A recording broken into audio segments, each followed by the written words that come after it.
I see the crystal raindrops fall and the beauty of it all when the sun comes shining through. I make those rainbows in my mind when I think of you sometimes, and I want to spend my time with you.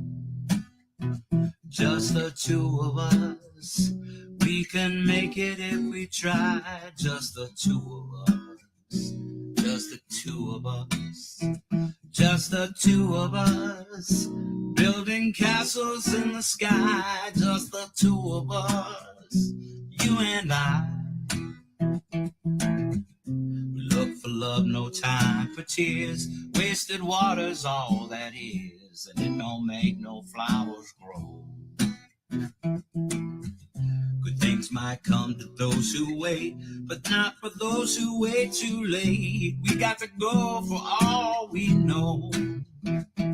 Just the two of us, we can make it if we try.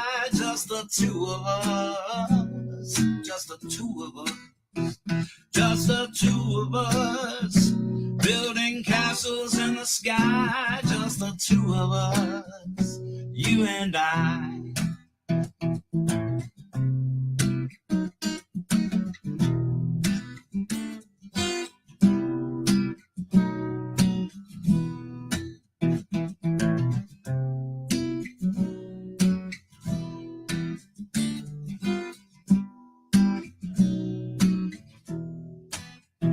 Just the two of us, we can make it if we try. Just the two of us, you and I.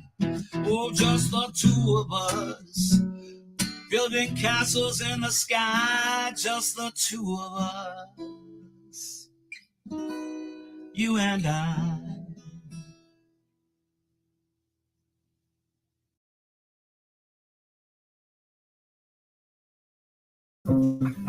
Feeling funny in my mind, Lord. I believe I'm fixing to die. Feeling funny in my mind, Lord. I believe I'm fixing to die. But I don't mind dying, Lord. But I hate to see my children cry. I hate to leave my children cry, Lord. Hate to leave my children cry.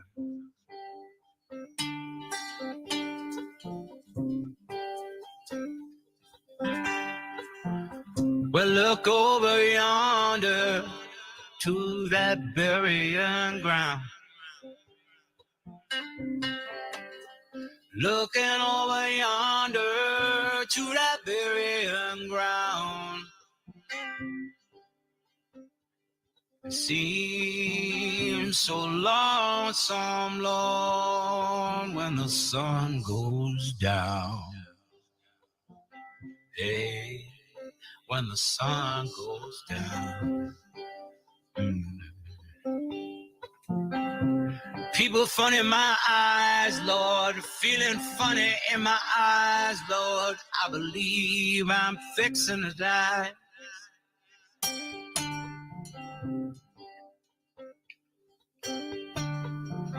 And I'm feeling funny in my eyes, Lord. I believe I'm fixing to die.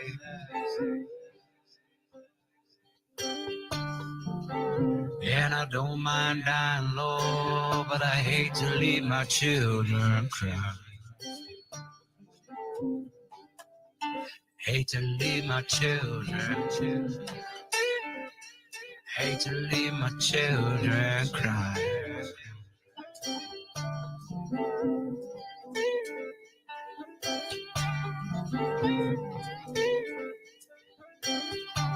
Well, there's black smoke rising, Lord, it's rising up above my head. Black smoke rising, Lord, rising above my head. Can tell Jesus to make up my dying bed. You can tell Jesus to make up my dying bed. Well, I'm walking around funny, Lord. I believe I'm fixing to die. Yeah, I'm feeling funny in my mind, Lord. I believe I'm fixing to die. But I don't mind dying, Lord. But I hate to see my children cry.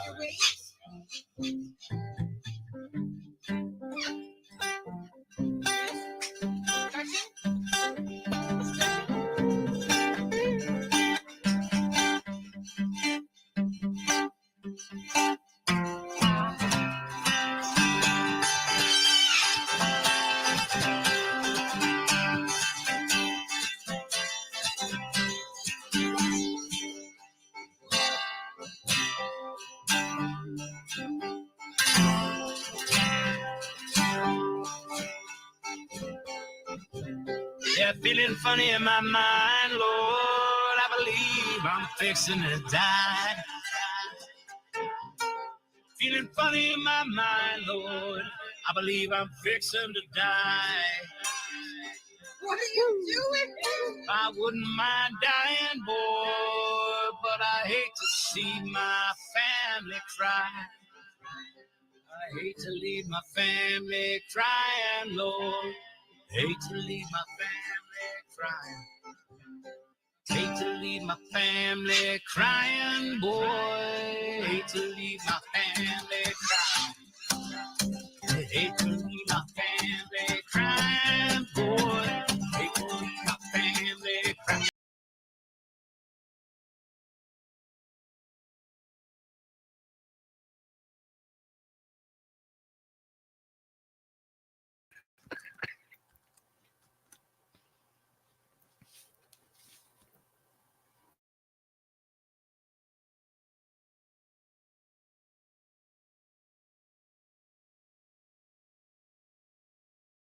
The overlay off. Hey, everybody. What's happening, people? That took me a second. We were I trying was to like, wait, oh my gosh, where, how do I get to where we are? I enjoy couldn't tell. sparkling meat water.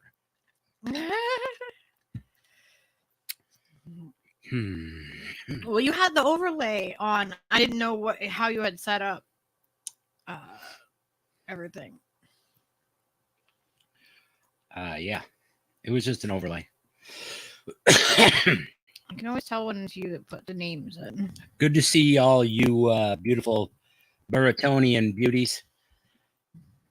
We love you. Is potted meat also meat butter? No, just the slimy stuff that's on the outside could be considered meat butter to the to the uncivilized. Right, Leo? Leo agrees. All right, I had to fix our names. Got to put our handles in there.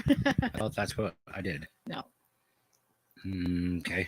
That seems like more letters than I had. Yeah. How is everybody? Words are hard. Words are not really that hard. Well, I can't say that. Some words are harder than others. Like diamond is the hardest word. Welcome to another episode of Fearlessly Authentic. I'm Lucky. What ones? And then over there, you hear the voice of... That's right. It's wet t-shirt time again, everybody. And here comes the water. Like an ice pick in the forehead. Here's Mary from Canoga Park. How you doing, Mary? Yeah, from the bus. How's everybody doing? I hope y'all well. Skyla took her scooter out all the way to the store today. Space is doing weird shit. I saw that little. She's trying to flip inside out and do like neoliberal physics or something. I don't know what's going on, but it's weird. Oh my gosh. All right, I gotta pull up. Doing good. How you doing, Snowy?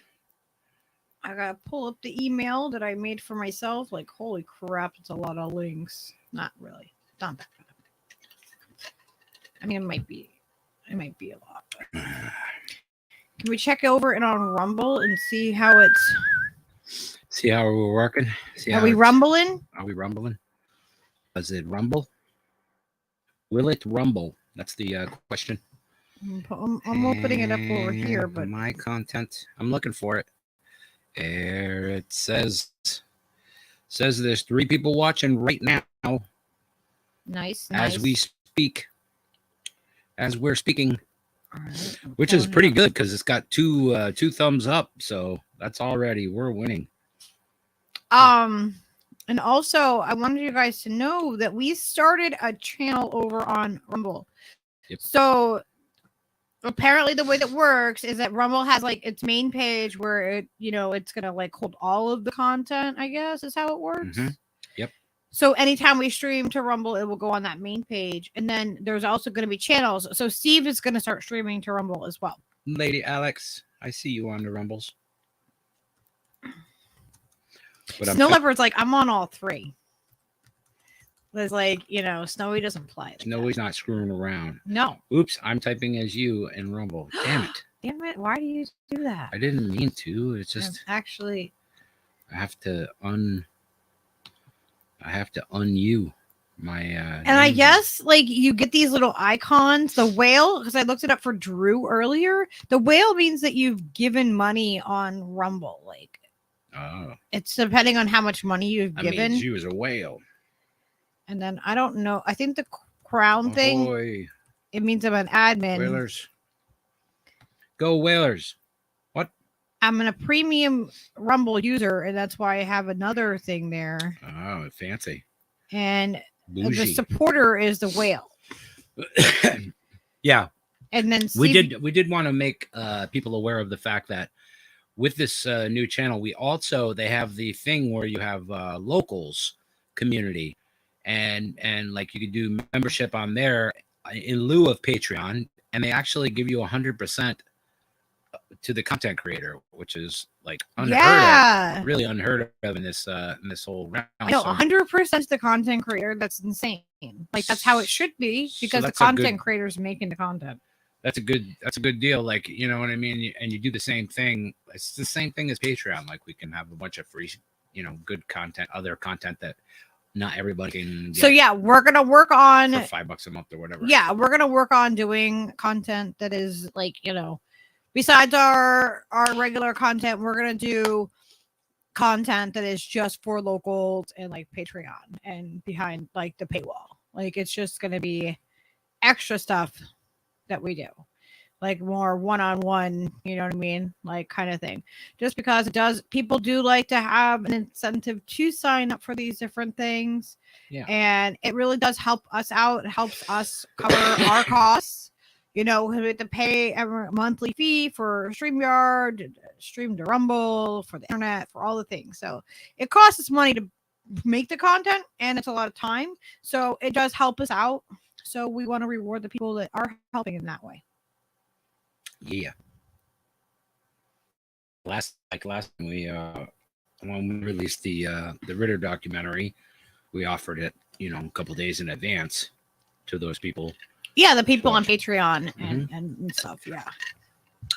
We didn't. And eventually, I'm hoping to monetize on YouTube. Eventually, I can't yet because I got in a strike. But hopefully, when that clears, I will be able to apply for monetization. And we will probably be jamming out some more content if we can get, monetization. It might help us a little bit. I don't know.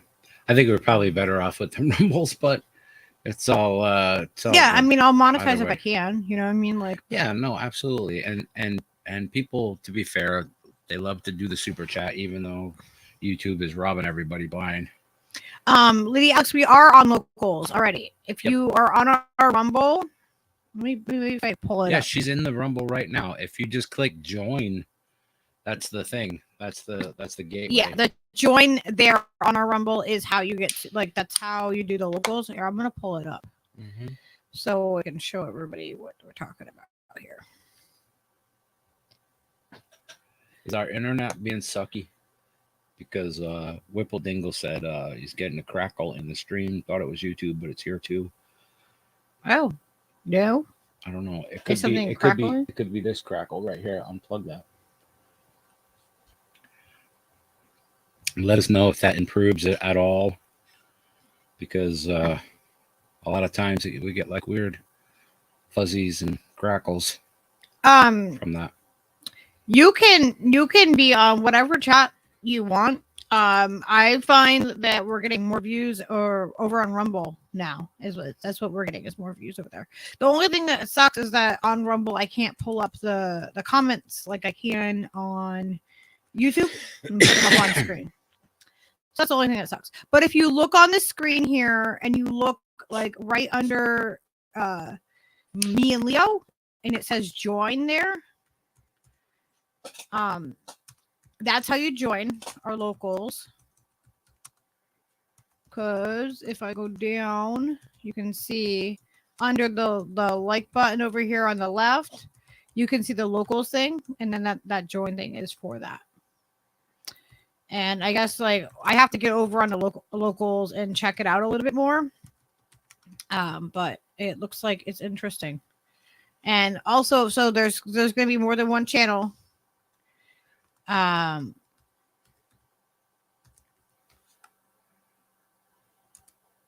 So make sure you follow our individual channels as well. I guess it works that way too. So, all right. Well, yeah, I guess it's just it's the fucking glitching from the internet that we're always dealing with. Frustrating. All right, I guess I'm gonna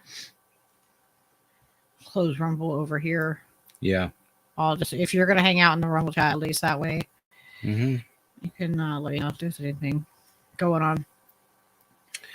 It's a good idea. They said the audio is crackling. Like, is one of our mics not? Oh, maybe that's what it is.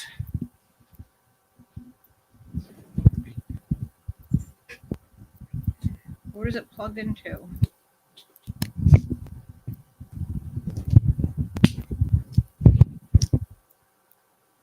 Okay, how about now?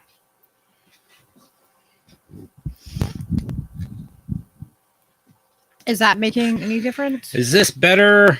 Any less she crackles? Hears crackles too. Now, is it crackling now still? I love audio issues. It's the best part. Do you want to turn it up over there so you can hear it, Steve? Yeah, I'm gonna have to. Hold on. Testing. Yeah, they still hear it. Snow Leopard's like, I'm on all three. You're way behind. You know, Snow doesn't play. Yes. Okay. Yeah, they still hear it. Snow Leopard's like, I'm on all three. It's gonna like, leak. you know, Snow doesn't play. Yeah, I know. I don't know. Yeah, I don't think it's. I think it's more or less our internet. I don't think it's an audio issue.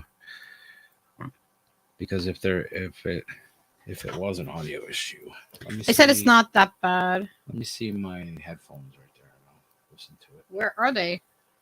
They were right there where you can see them. Oh. Where? Oh. Okay.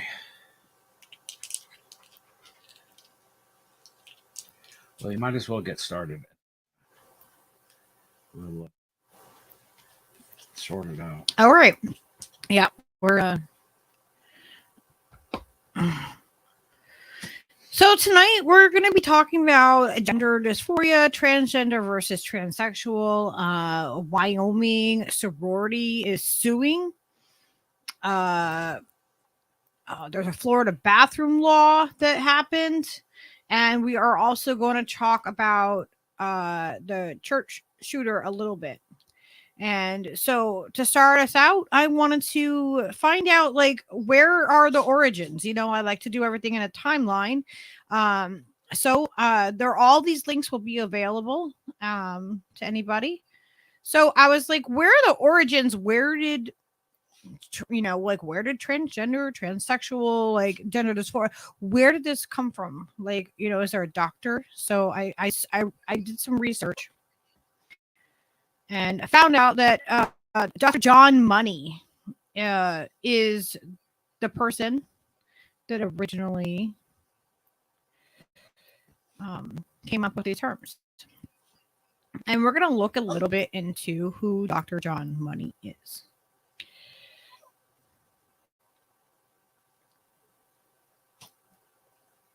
You can't. It's not live on Rumble or Odyssey for Snow Leopard. I don't know, man. We might have to fucking not do this because it sounded pretty fucking shitty. Like when I'm recording. Why is it doing that?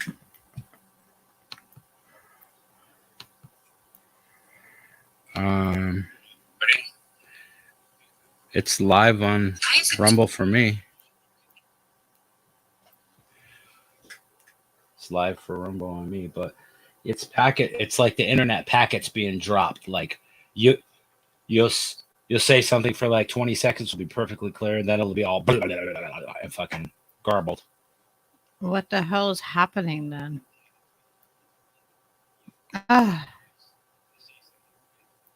This sucks. I have like a really good show I want to do with everybody.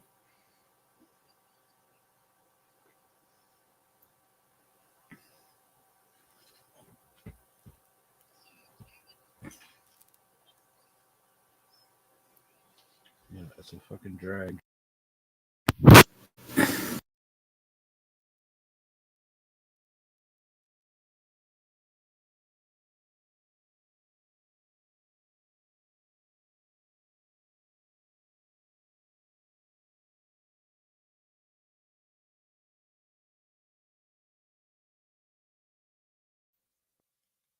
Why did it crinkle?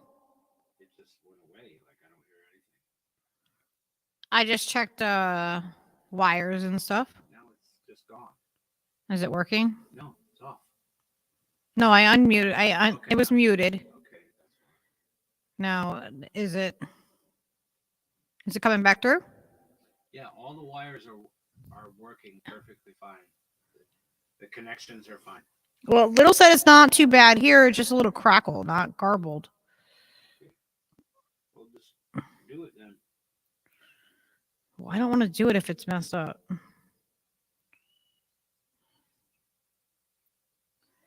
Can you guys...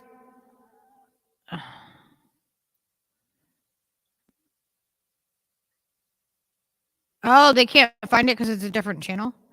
Yeah. Well, you got the reverb on. Pull that second one next to the red one down. It is.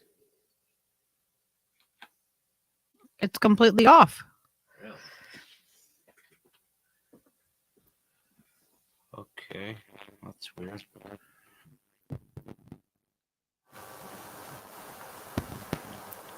I can hear it reverbing in my ears like for a second. It's fine. All right. Is it? Now it's doing that again. I can hear it.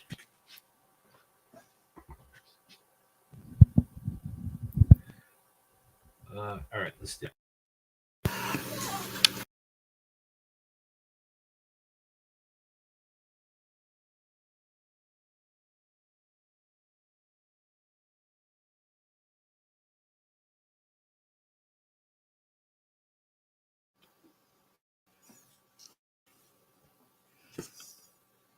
You gotta go to settings. Is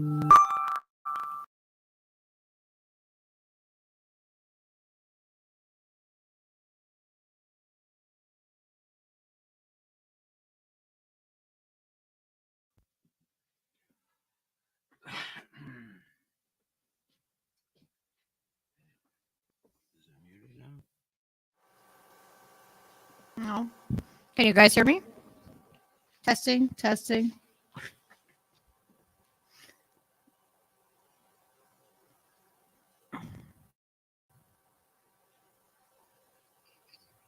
Yeah, you can pull the orange one back just a little bit. It's kind of hot. What orange one? The main master one. Just down to like 9 or 8 or whatever.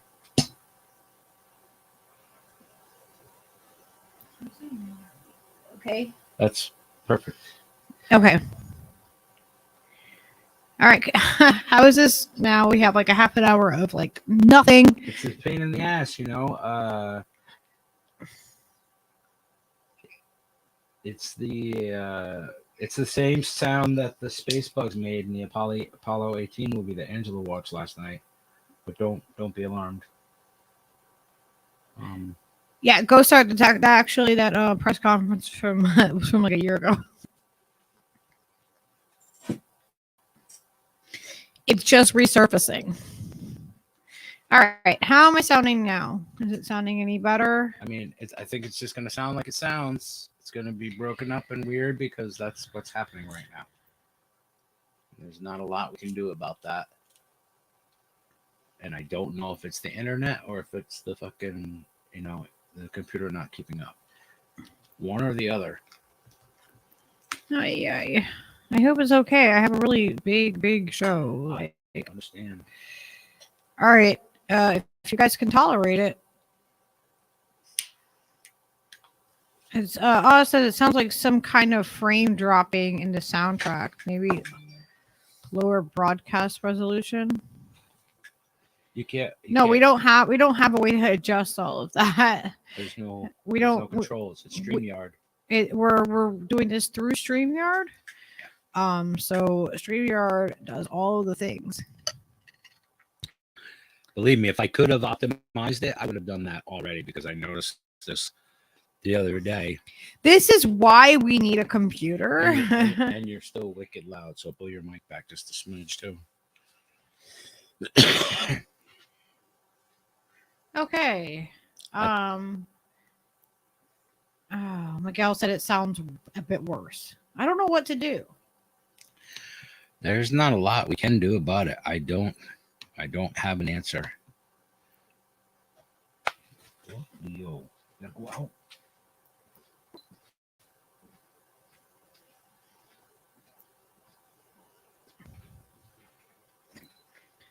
I don't know. What do you guys think? Can you guys hear me? Is it going to be awful? Am I going to be mad later on and be like, no, why did I even bother recording that?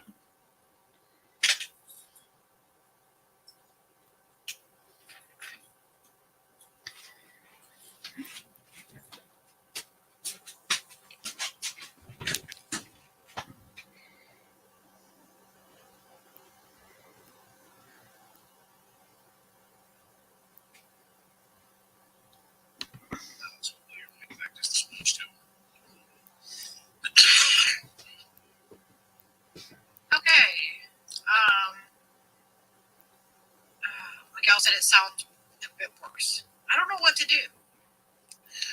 There's not a lot to do about it. I don't.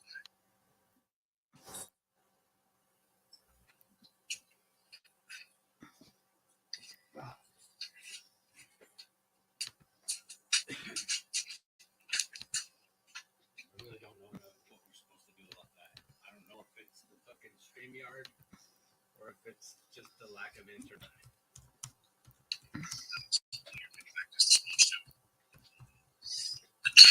Computer can't keep up anymore. I don't know.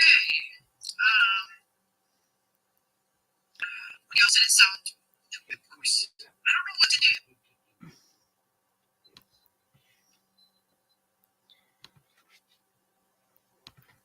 All right. I don't know.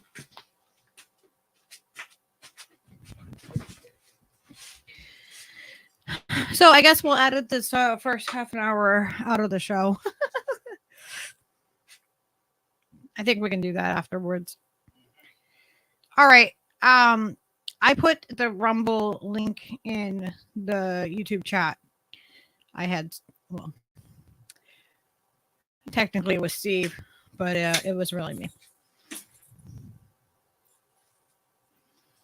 Yeah, we're going to figure out what the audio thing is. I don't know if it's a computer not keeping up. I mean, we got to fundraise for a new computer. Yeah. All right. But let's get on with the show because as I really want to explore this with you guys. So this is from Spite. It's Dr. John Money and the Sinister Origin of Gender Ideology: How Cruel a Moral Experiment Helped Birth Today's Trans Movement. And this is from the 5th of February 2023.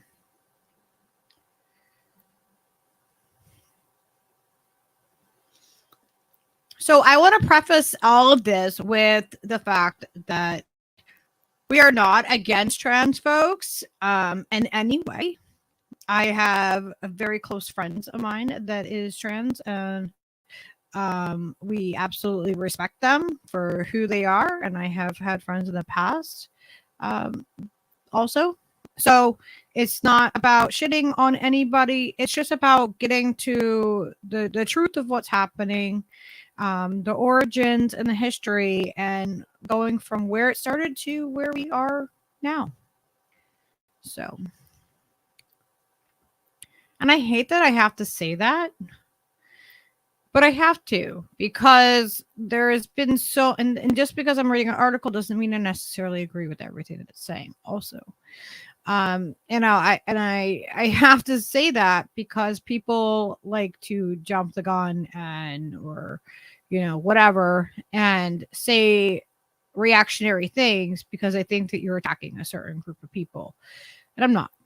We're not at all.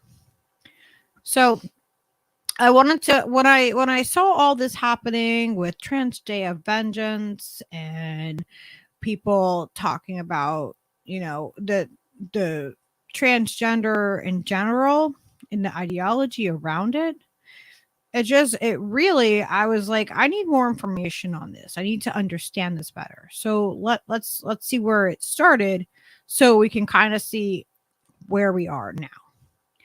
So I found this article, and I thought that this would help.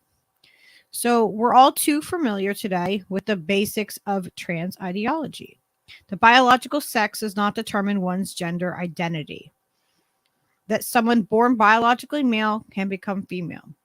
And we need to affirm a person's gender identity, even if that person is a small child.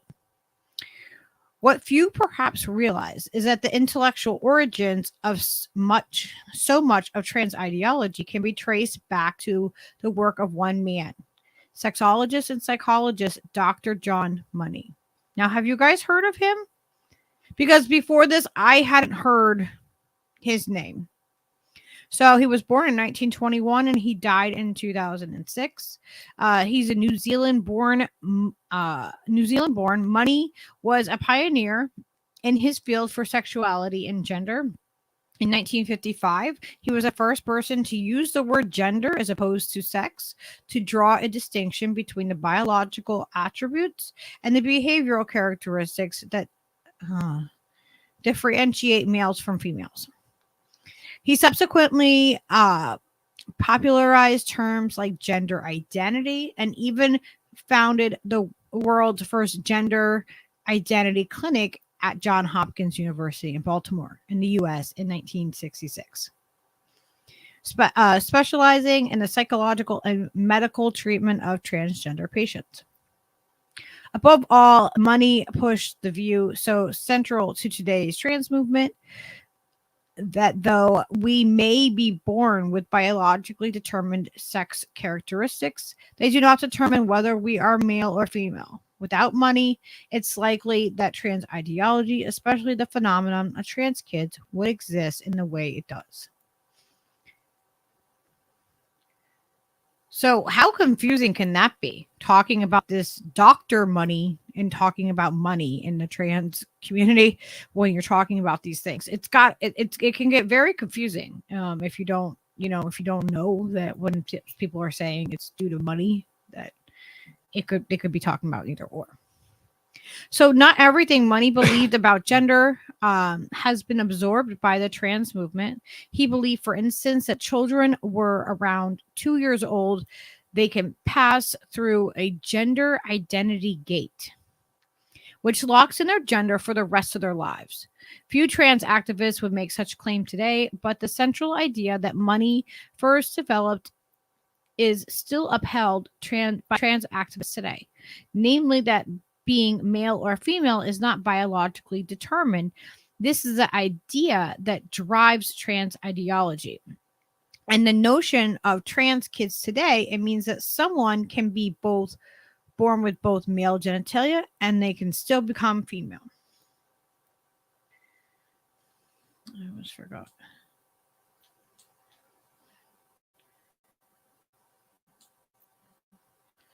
Okay.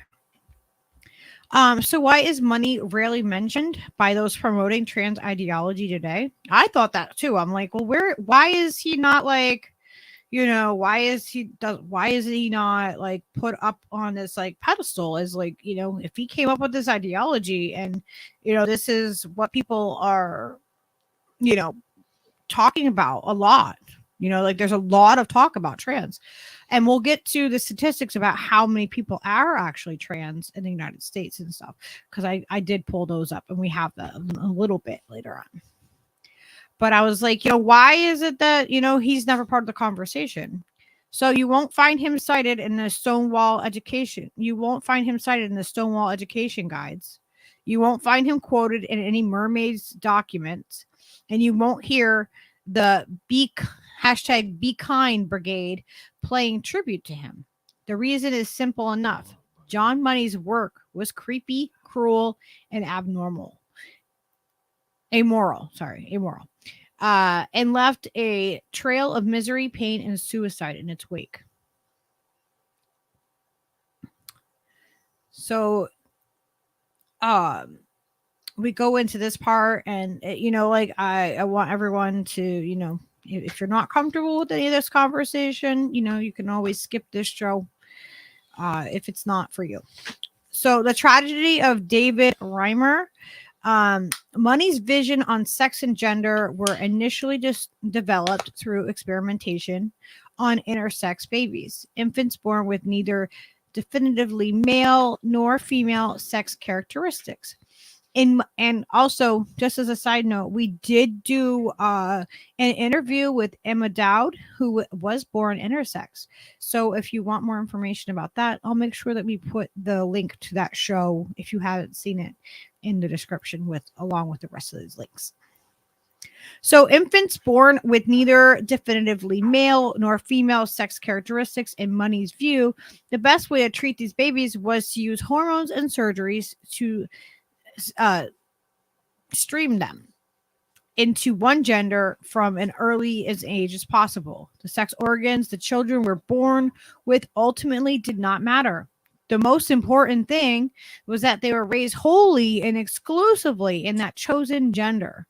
Money's recommendation and methods had a profound influence on treatment of intersex children and were widely accepted until relatively recently.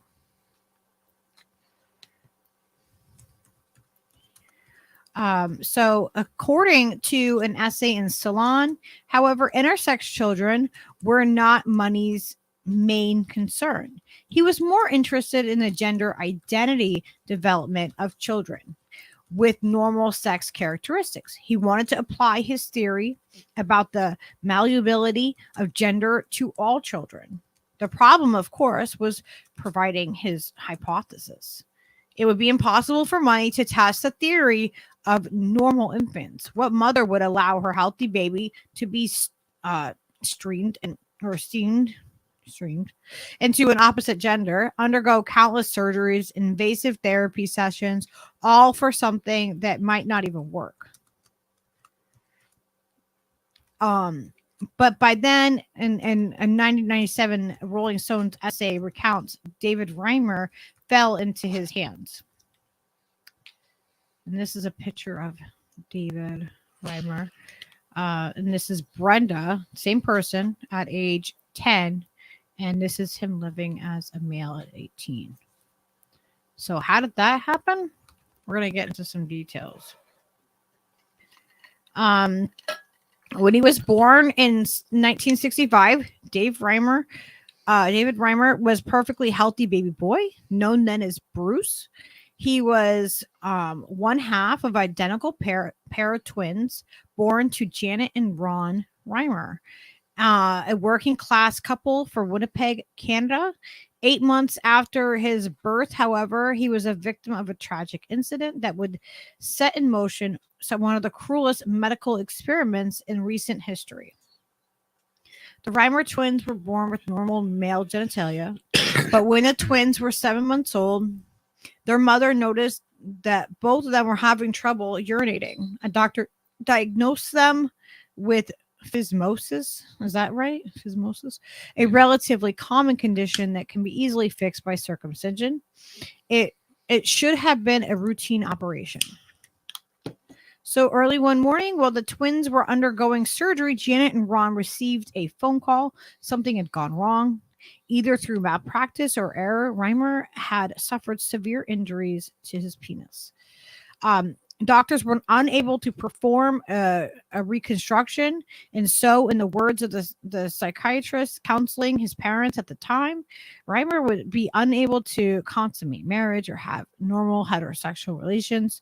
He would have to recognize that he is incomplete, physically defective, and that he must live apart.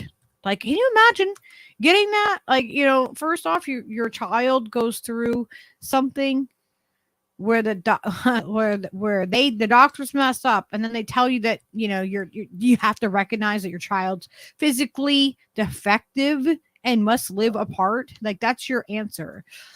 I mean, it was 1966. It was definitely different times than it is now, but I can't imagine like getting that news. So Reimer's parents were distraught. They visited countless specialists in the hopes of finding some alternative, but the answer was always the same. There was nothing to be done. That was until one evening in December 1966 when Janet and Ron Reimer were watching television. They caught a program in which a charismatic doctor was detailing his pioneering work at Johns Hopkins Gender Identity Clinic in Baltimore. Dr. John Money even claimed that a man could be transformed into a woman. So, I mean, like, if you are hearing this and you are desperate, convinced by Money's confidence and having nowhere else to run, the Reimers reached out to him. They quickly received a response. They thought they had at last found somebody who might be able to help their son, and Money had at last found his ideal test subjects. The Reimer boys were identical twins, and unlike the intersex children Money had previously been working with, both were born with definitively male sex characteristics. That meant that Brian, David's brother, Money, had the perfect point of comparison or control. This was a chance for Money to test his hypothesis that all babies were born gender neutral, could be streamed into a chosen gender. Yeah. Yeah, what do you think of that so far? Steve hasn't read this. I put this together without. I wanted to. I think it's crazy. The more I find out about these doctors, the people who brought this stuff to where it is today, and like kind of standardized it and said, "Well, this is what it is." Well, and yeah, don't get ahead of the story, though. Those things. That's Yeah. just crazy to me. Like the darkness that's involved in that. Like, what the. This story gets darker as it goes on. I'll warn you guys now. Like it's dark. It's gonna get darker. I mean, right now it just sounds like, wow, this doctor was trying to help. Vicki Adams. So by the time the Reimers made their first trip to see Money in 1967, he had earned himself a reputation as the U.S. leading expert on gender disorders. Janet and Ron trusted him. It was unclear how much they truly understood about the procedure and whether they knew how experimental it was. They just thought that Money was offering their son the chance to have a normal life, a bit as a girl. So they're going to change this baby's gender. That's what they're going to do. Janet and Ron were still hesitant, but Money was persistent. He urged them to allow Reimer to undergo an operation to remove his testicles and construct a vagina as soon as possible, before the gender identity gate was closed forever. And remember, earlier in this article, he said that was about 2 years old. So they wanted to do all this before 2 years old. He was proposed that when Reimer turned 11 or 12, he could be given female hormones, according to Rolling Stone. Money hounded Reimer's parents, impressing the need on them to make a decision about the surgery before it was too late. And so again, against the advice of other doctors, they agreed to allow the then 22-month-old Reimer to undergo clinical castration and the construction of female genitalia. So began a lifetime of suffering and trauma. Steve, is he laying on him? No, he's next to him. Yeah, okay, buddy. Okay. Hold on a second.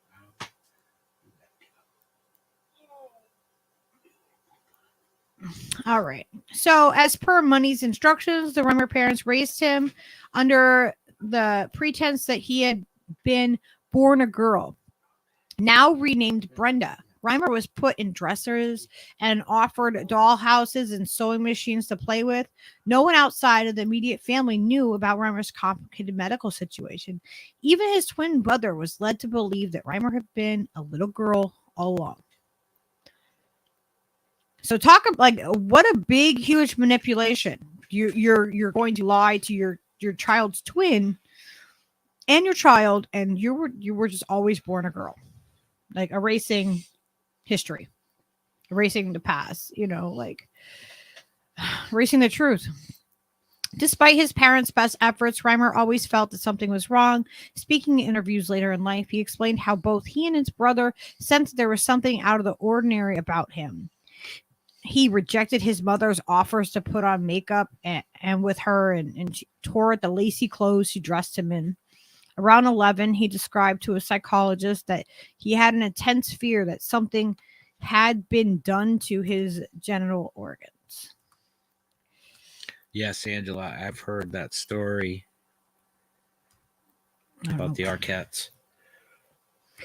At school, Reimer exhibited a tomboyish behavior and was teased by his classmates. Even his teachers did not fully accept him. Worse still, there were yearly visits to see Money in Baltimore. According to Rolling Stone, both he and his brother Brian were subject to grueling counseling sessions, during which Money would probe the twins about their sexual development. From around the age of 6, they were questioned by Money on their sexual desires and preferences. At age 6, they were shown naked pictures of other children and adults having sex. He asked them to strip off their clothes and inspect each other's genitals, sometimes with as many as 5 or 6 other colleagues observing. Sometimes Money would take pictures. Most perverse of all, Money would often ask the young twins play a thrusting movement and compilation. What the Copulation. Copulation. Ugh.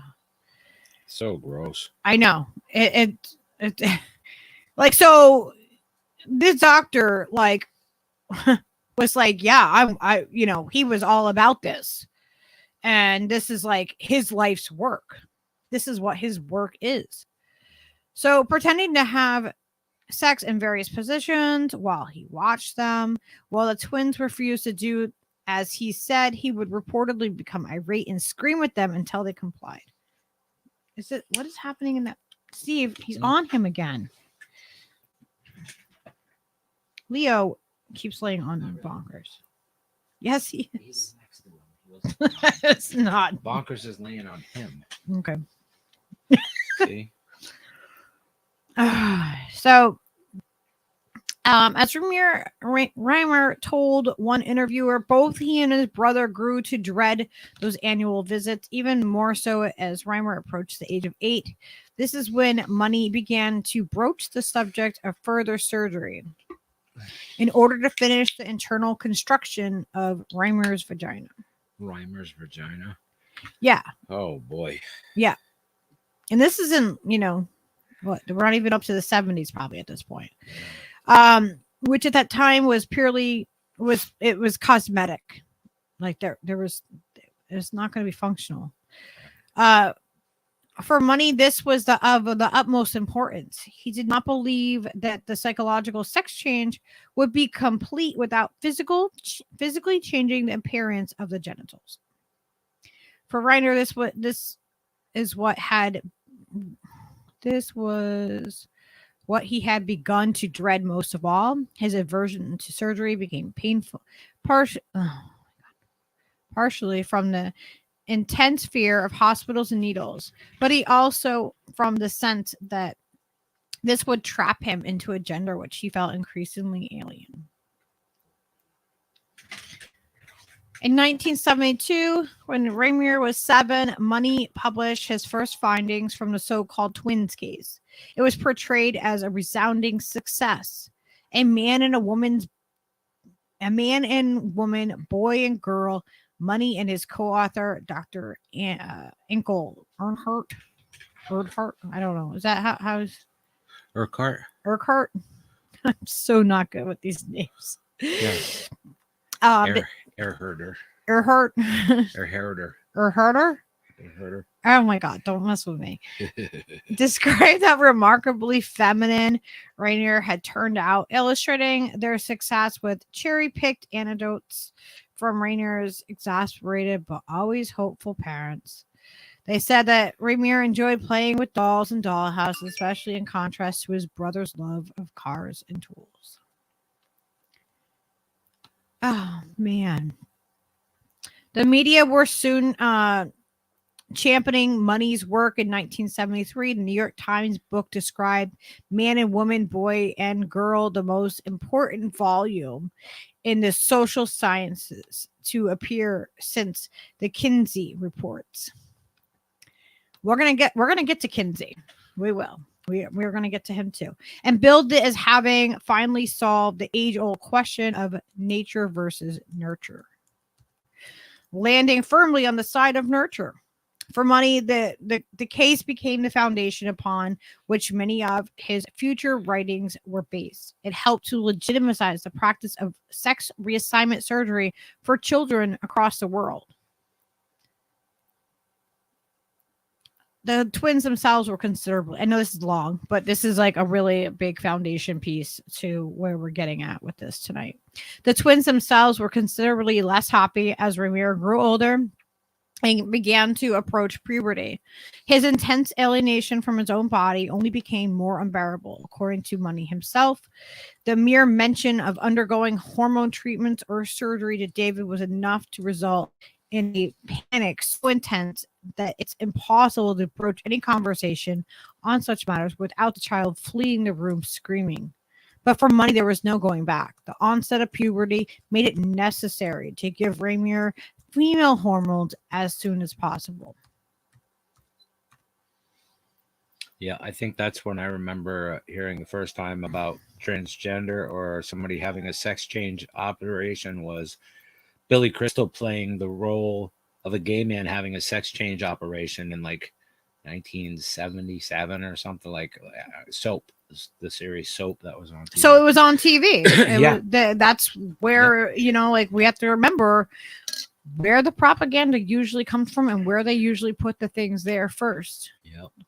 Not saying that it's right or wrong. I'm just saying. I hope that transition goes smoothly. Salty's like, I'm transitioning from a young prick to an old asshole. Oh, no.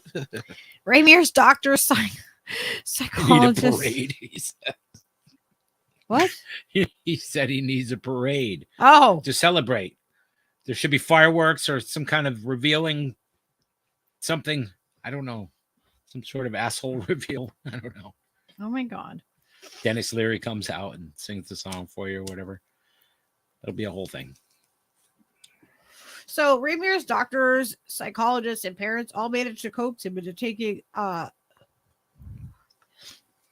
estrogen. Is that what it is? Estrogen. It just looks like estrogen, but it's estrogen. By the time he was 12, but the crucial operation was still a source of great conflict between Rainier and the adults in his life. In one incident in 1976, Money attempted to have a transsexual adult who had undergone similar procedures talk to Ramirez to ease his fears. This culminated in Ramirez running to the top of the. Stop, cat! Kitten, what are you doing? Cat's trying to open the cabinet door in the kitchen. This culminated in Ramirez running to the top of the clinic. Okay, Steve, can you help, please? Just sit there and laugh at him. It doesn't help me. Oh. Is there something So, in there you want? Okay. Ramirez running to the top of the clinic building and threatening to kill himself as if he was made to see Money again. That would be the last time Ramirez went to Baltimore. Money visited Ramirez's parents once more in their house in 1979. The twins attempted to hide in the basement for the duration of Money's stay. After this, Ramirez never saw Money again. With Money's influence removed from Ramirez's life, the adults around him began to lose faith in the transitioning process. And Ramirez had more freedom to live how he wanted. At age 14, he stopped living as a girl entirely. One by one, the medical team had tried to implement Money's treatment plan, gave up on the idea of subjecting David to more surgeries. Later, they had doubts about continuing to keep up the ruse at all. In March of 1980, Ramirez's father picked him up from his weekly psychiatrist appointment, drove him to get ice cream, and told him everything by the 16th birthday. Ramirez had changed his name from Brenda to David, who was taking mail. No, don't give him a treat after he did something bad. No, don't. Oh my God. Steve doesn't realize that, if the animal does something bad and then you give him a treat after, they think that you're rewarding them. Yeah. Steve's not very bright. No, I just like that's what you're doing. I prefer the term swamp chicken. If we're talking about the bird that lives in all the females, swamp chicken, definitely. What are you talking about? He said ostrich. I'm like, no, man. Okay, we're not. That doesn't have anything to do with what I'm saying right now. And would you think that it would? Okay, so in March of 1980, Ramirez's father picked him up from his weekly psychiatrist appointment, drove him to get ice cream, and told him everything. By the 16th birthday, Ramirez had changed his name. So his father finally tells him all the truth, and then he just was like, "Okay, I'm going back to who I was, who I felt like I was this whole time. Like that didn't work. The experiment didn't work." So, he was taking male hormones, and he had his breasts surgically removed. He also, because of course the hormones developed those breasts. So, he also underwent an operation to reconstruct crude, non-functioning male genitalia. Learning the truth about his sex did not ease Ramirez's suffering. He tried to kill himself twice before the age of 21. On one occasion, his parents doubted whether they should try to save him. The kid has done nothing but suffer all of his life, his mother recalled thinking at the time. Imagine feeling that sad about what was happening, where you're like, maybe I should let my child die. Like, terrific. Things began to look up for Ramirez in 1990. He got married, adopted his wife's 3 children. For a while, he even settled down some semblance of a normal life. It was during this period that the true nature of Money's experimentation on him became public.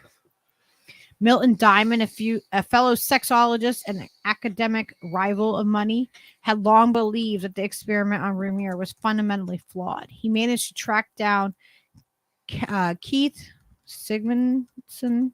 Is that Sigmundson? Sigmundson.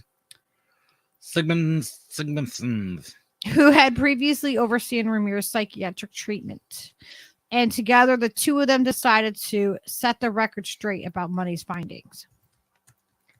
So you would think that would be a huge thing, right? Like, what? So compiling interviews with Ramirez, his wife, his mother, Diamond, and Sigmundson, whatever, Paper was published in 1997 and proved incredibly controversial within the scientific community. But it did conceive a large number of pediatricians. Pediatricians? How do you say that? Pediatrician? I mean, I've always just called them pediatricians, Yeah. but it's not spelled that way. I It's can't- pediatricians. I can't even see where the fuck you are because this thing is so laggy. Right here.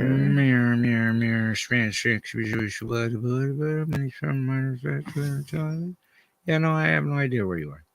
Okay. No, whatever. Okay. So that Money's hypothesis about the gender neutrality of babies had been flawed, and that his recommendation for the treatment of intersex children had, in many cases, caused more harm than good. The acknowledgement that Money's hypothesis was incorrect came too late for Ramirez. The damage had already been done. As Slate recounts, after his brother overdosed on antidepressants in 2002 and his wife asked for a divorce, Ramirez ended his own life in 2004. He was 38 years old. Damn. That's fucking sad. Some twisted fucking shit. And this is what... Inflicting and this somebody is the else's will. person... This doctor, Dr. Money, is the one who came up with all of the gender ideology. Yeah. He wrote the book on it, huh? Wrote his paper on it, and now because he had a PhD, he dictates. Well, it says John Money's experiment was misdirected and cruel in attempting to demonstrate that biological sex has no bearing on whether one is female or male. He only succeeded in proving the opposite. That gender is not fluid. That it cannot be shaped at will through medical interventions and hormone treatment. There's little doubt today that Money's experiment was a callous failure. The lives of Ramirez, his brother, his parents were sacrificed at the altar of an early form of gender ideology. Yet even now, too many have failed to learn the lessons of this tragedy. Institutions from children to healthcare still happily promote the ideas of gender ideology and gender fluidity. Many physicians still treat trans ideology as if it's a progressive cause that only uncaring bigots would oppose. And children are still being used by gender ideologues as fodder for trans experimentation. Yes, the Tavistock Gender Identity Clinic in the UK may be due to close over safety fears. But the idea that one can be born in the wrong body, that one's maleness or femaleness has no relation to one's biological sex, is still being regularly promoted to children from a wrongingly young age. Oh my God, I'm like combining my words and my dyslexia is really bad. Worryingly young age. Moreover, trans activists want to make it even easier to change gender, and the younger they are, it seems the better. No doubt who uncritically embrace the tenets of gender ideology are entirely ignorant of its intellectual origins. They probably have no idea it was Dr. John Money who trailblazed the idea of a trans child. And they clearly have little inkling of the devastating impact Money's ideas had on young family all those years ago. What happened to David Ramirez was a tragedy for him and his family. Not learning from it would be a tragedy for all of us. Yeah. I agree. And this is written by Lauren Smith. That's some twisted shit for that doctor to just be like, no, this is what we're doing. This is it.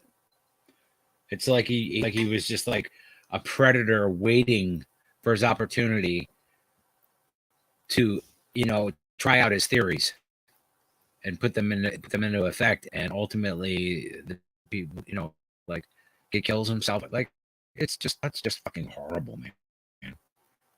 That is horrible. And that's the guy who people are going to for their affirmation and stuff and their ideology. Like, well, this guy said, so this is the thing. That's fucking troubling as hell to think that he would do that to another human being. Some of the other things that you said about him, equally as troubling. What are you doing, Ketty? You can't go in the cabinet. So if you are interested, we will be putting the link to that entire article in the notes below.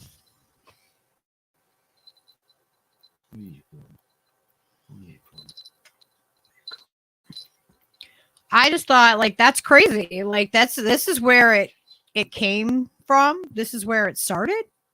Was there? I never hear about this doctor. Yeah. Tell us some more about this doctor.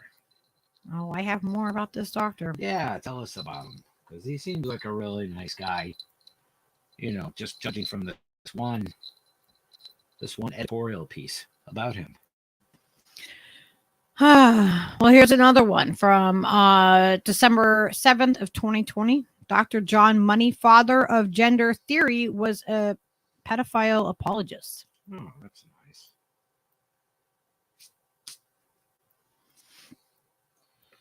Yeah, I could tell he was a sweet guy. Oh, of course. With excellent morals.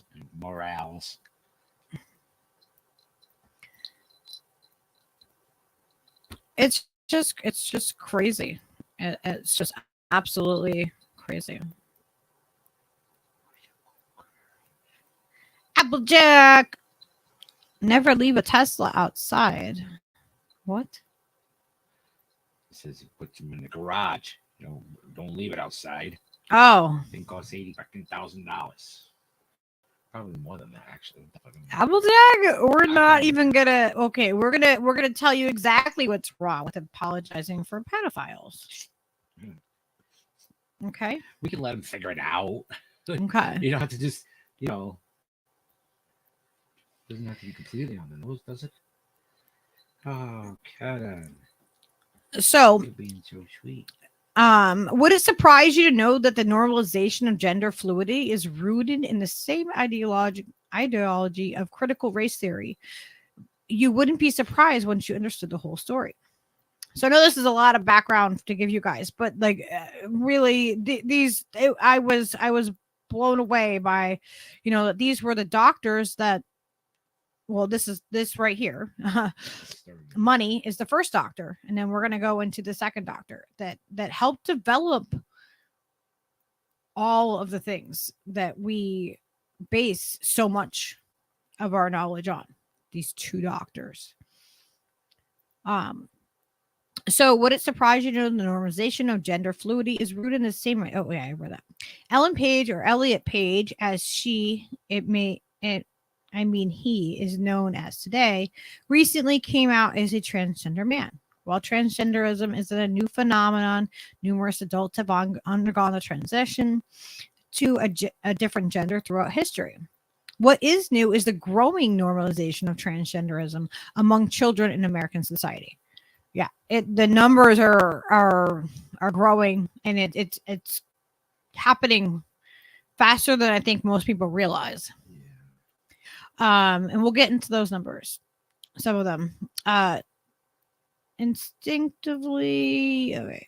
You may know deep down something about this growing phenomenon just seems wrong. Your instincts would be correct. It's pointing you towards realizing that this is child sexual abuse. Your moral intuition is why you're alarmed and disturbed at the sight of kids being encouraged to be transgendered. Exploiting children's psychological illness for political power. So I thought this was a really good way to put it, to explain something. Okay. If a young girl suffers from anorexia and sees herself as an obese person in the mirror, we wouldn't support her despite her desire to undergo liposuction to remove her imaginary excess fat from her emancipated body. Emaciated.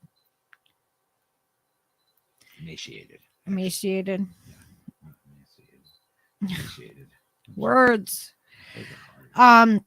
Yet if a young girl sees herself as a boy in the mirror, the proponents of gender politics have no issue with supporting her desire to surgically alter her body. instead of waiting for their kids to reach adulthood before fundamentally altering their bodies. Parents who buy into queer theory ideologies encourage their own children to undergo transition process while they're still minors. So I personally do not have an issue with trans people in general. I've stated this before. I don't have an issue with an adult making medical decisions for themselves. I do have issues with kids who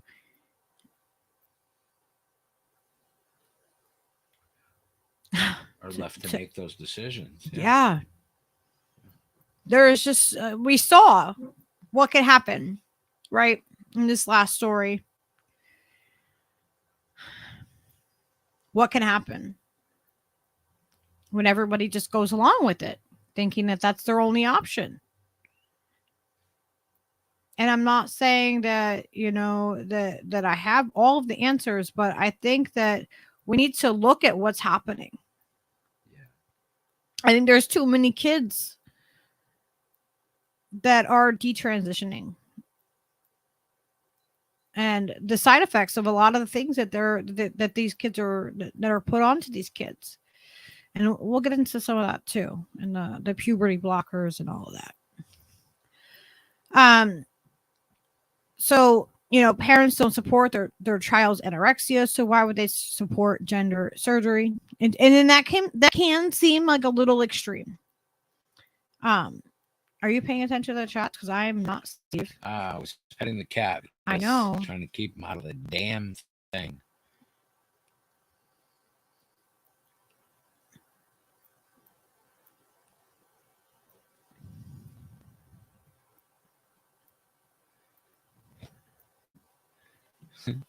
Yeah, no, I don't see any problem with anything anybody's saying. I think. I know. I'm saying, like, are you paying? Because I'm not, because I'm reading. Yeah. Okay. So tragically for the young people who are harmed by gender transitioning process, the damage done to their bodies and this physique is long lasting. Countless numbers of children have later regretted this decision. The worst of these cases are the ones who are pressured by their own parents to continue their gender reassignment after they've changed their minds. And you can read stories from some of the survivors who were harmed by this movement. That link right there doesn't actually bring me, because I tried to go to that link when I was looking at this. Snowy wants to know if a sex change from female to male called addictomy. And I said yes, I believe so. That's accurate. What? I don't think that you guys know any. Addictomy?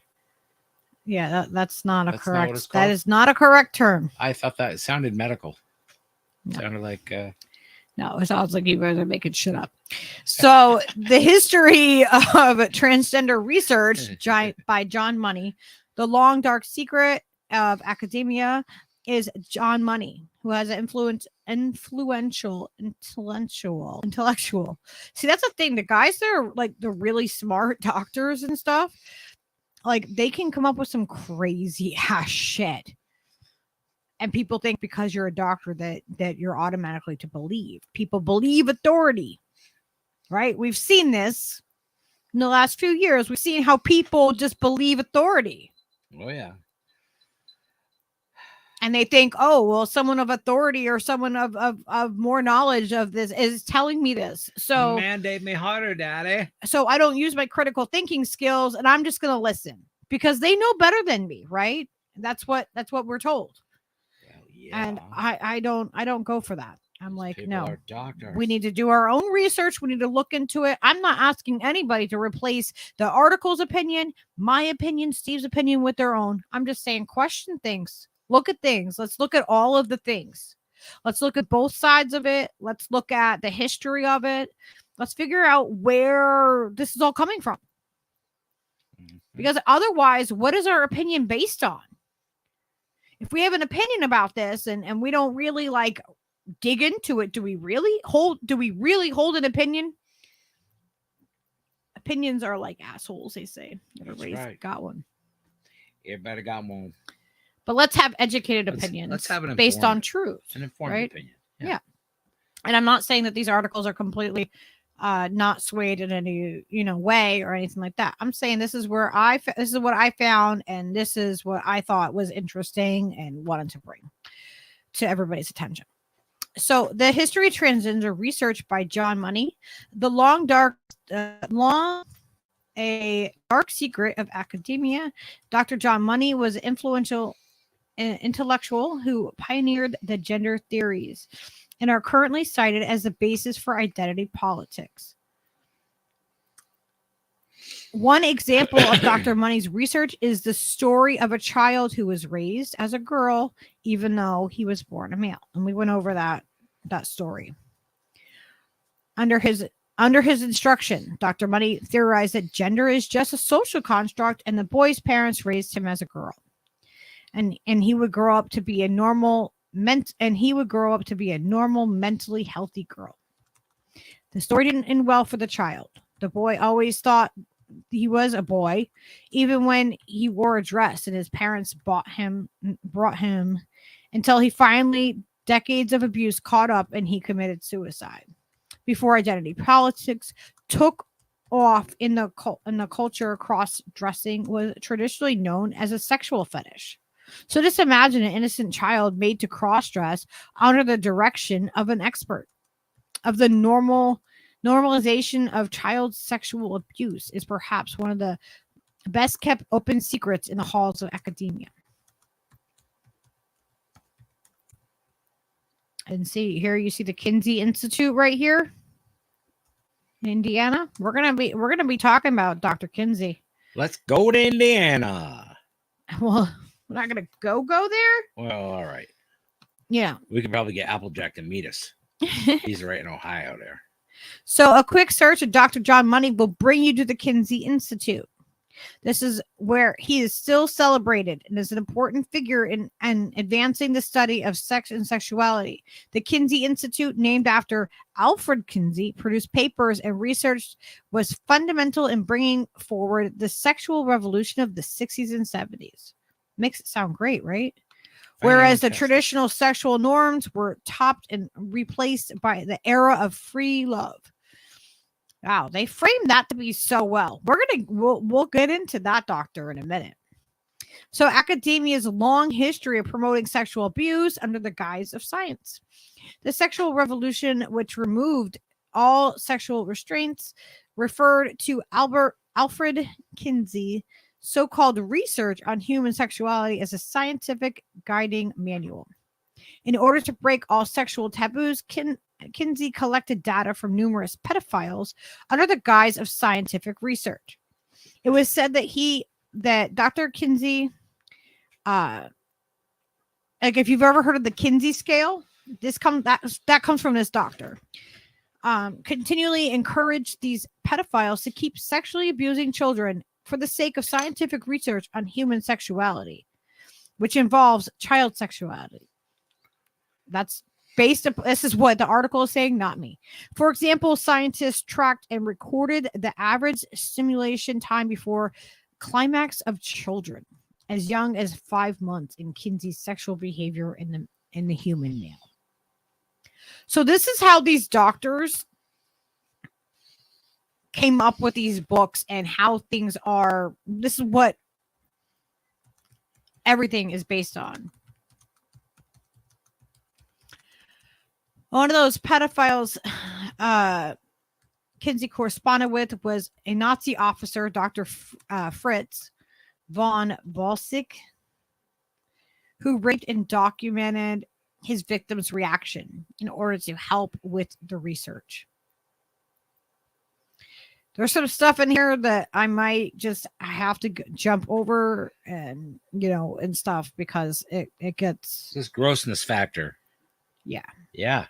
The only reason we were made aware of this pedophile's correspondence with Kinsey was due to the murder investigation of a 10-year-old, where they demanded that he released information. They demanded that he release them. Interpol did. and he refused. You can watch the horrifying story behind the Kinsey report in a 1998 documentary on Britain's 4 channel. You'll be able to follow the links if you would like, and go watch the documentary. I have not watched it yet. I don't know if I'm gonna be able to stomach it. There's some really dark stuff with these doctors. Oh God, yeah. This is the dark history behind the sexual revolution. When the Kinsey report served as the revolutionary guiding manual, I bet you'll be less surprised to know how the Kinsey Institute, which produced the Kinsey reports, also honors Dr. John Money as an important figure to scientific research Johnny Money on human sexuality. And after all, Dr. John Money also defended pedophilia and just another part of human sexuality. And just so we are clear, pedophilia is a prepubescent child.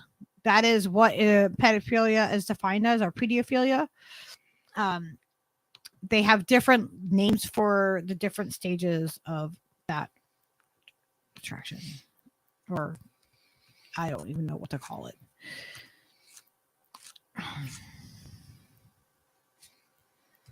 So that's why I use the term predator instead of pedophilia or pedophile, because that is a very specific, prepubescent.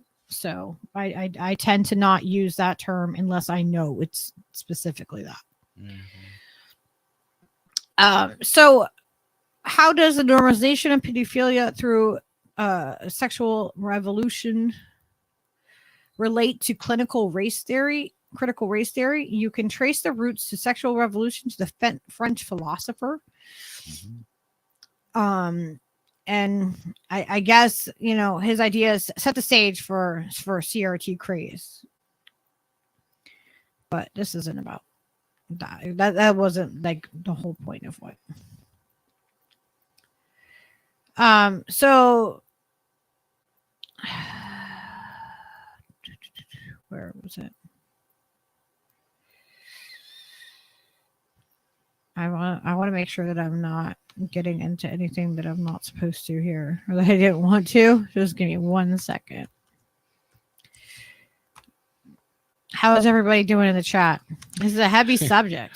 It is fucked up with the, we have some crazy people in our chat, so it's working out fine.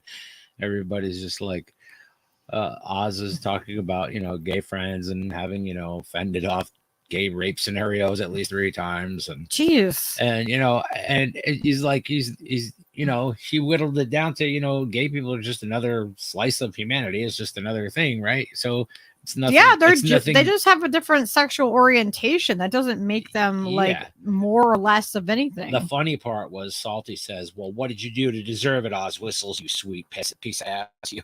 Oh my God.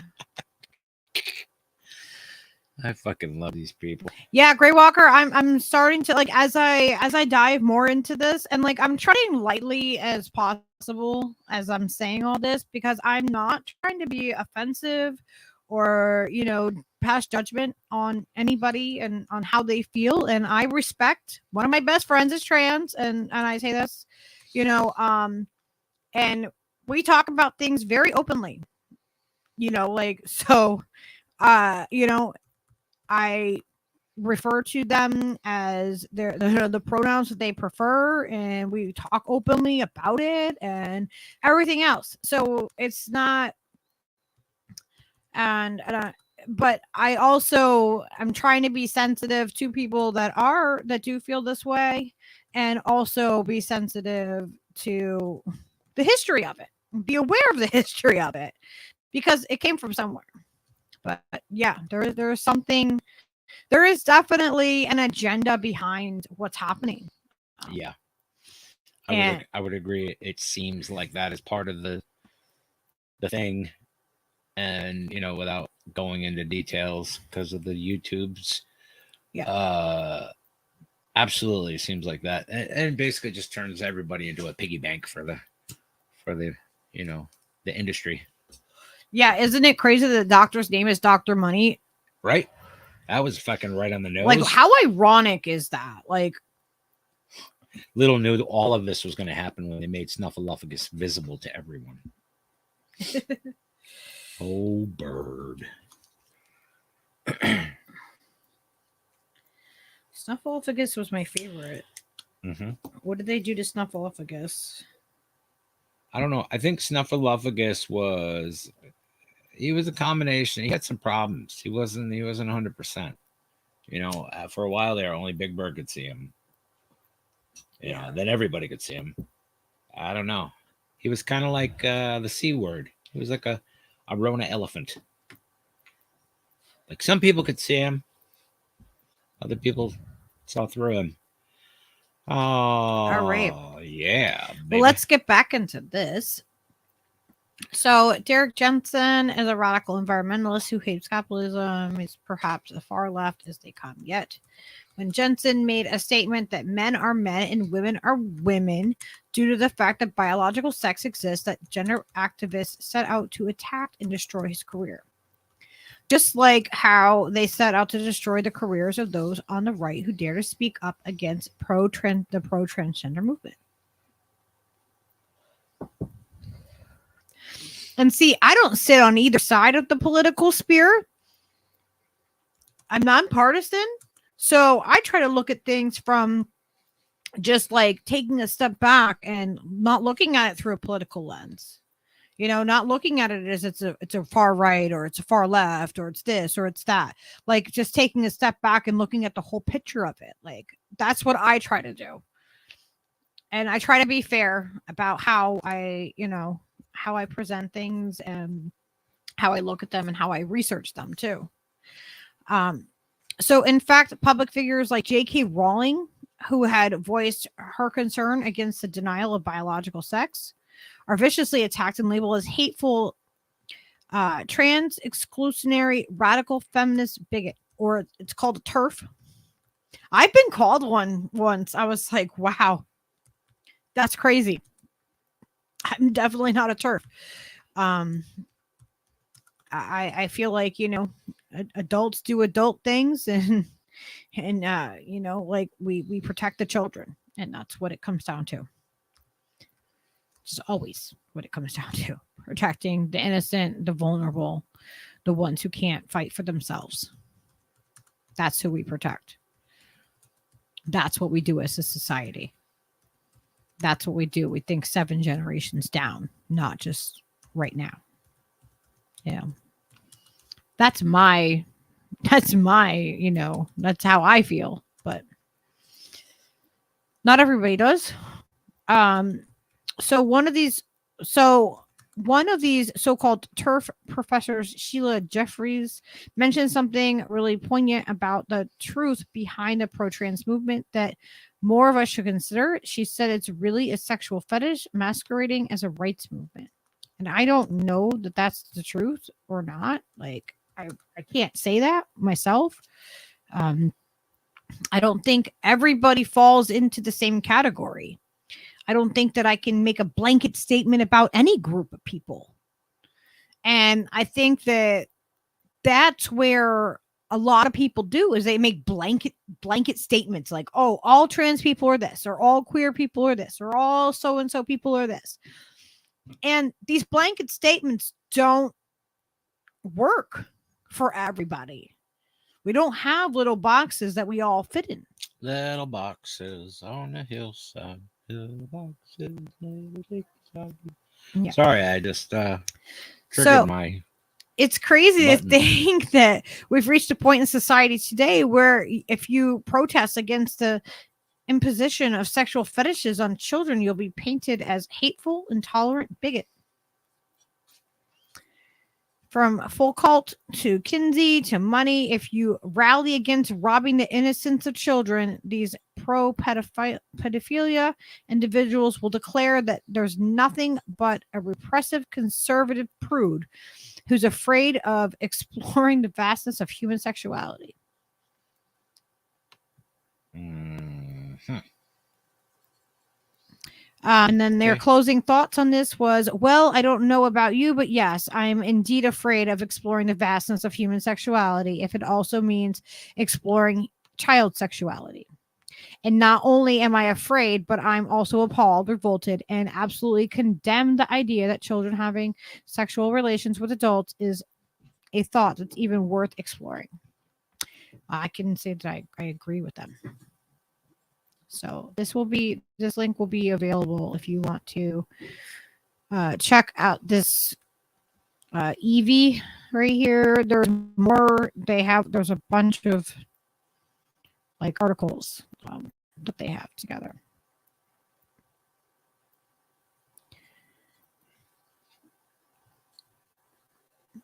So that was a lot to take in. This is a great deal. It makes me just like the guy, so much more. Who?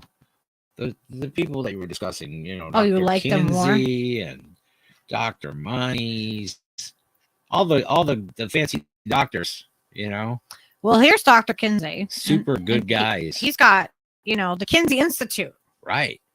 So, like, not only is this a current thing, I mean, look at that face. he has an institute in Indiana University. Do you think that they talk about any of these past things with him at the Indiana University? Like, this is the Kinsey Institute.org. They just say Dr. Alfred Charles Kinsey is the American biologist, professor, ophthalmology, zoology, sexologist. In 1947, he founded the Institute of Sexual Research in Indiana University, now known as the Kinsey Institute at Indiana University. I don't want to go there. That's not the place that you want to go. Old Alfred Charles Kinsey. So yeah, like he studied, he got his BA in biology and psychology, and he studied wasps. That was his thing.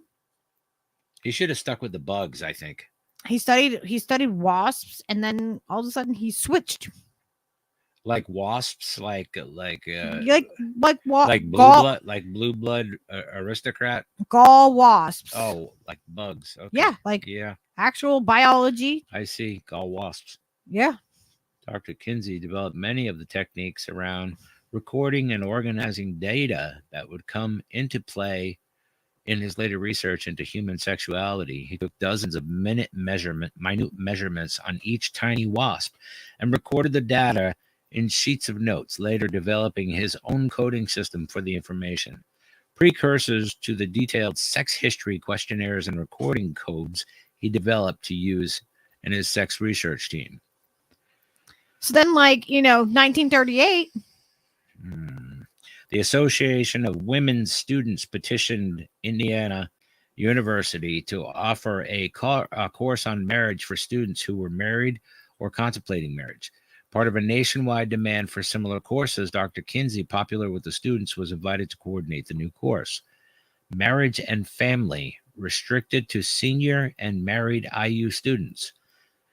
Faced with questions from students about sexuality, Kinsey could find little scientific information on human sexual behavior that was not value-laden or based on small samples from clinical trials.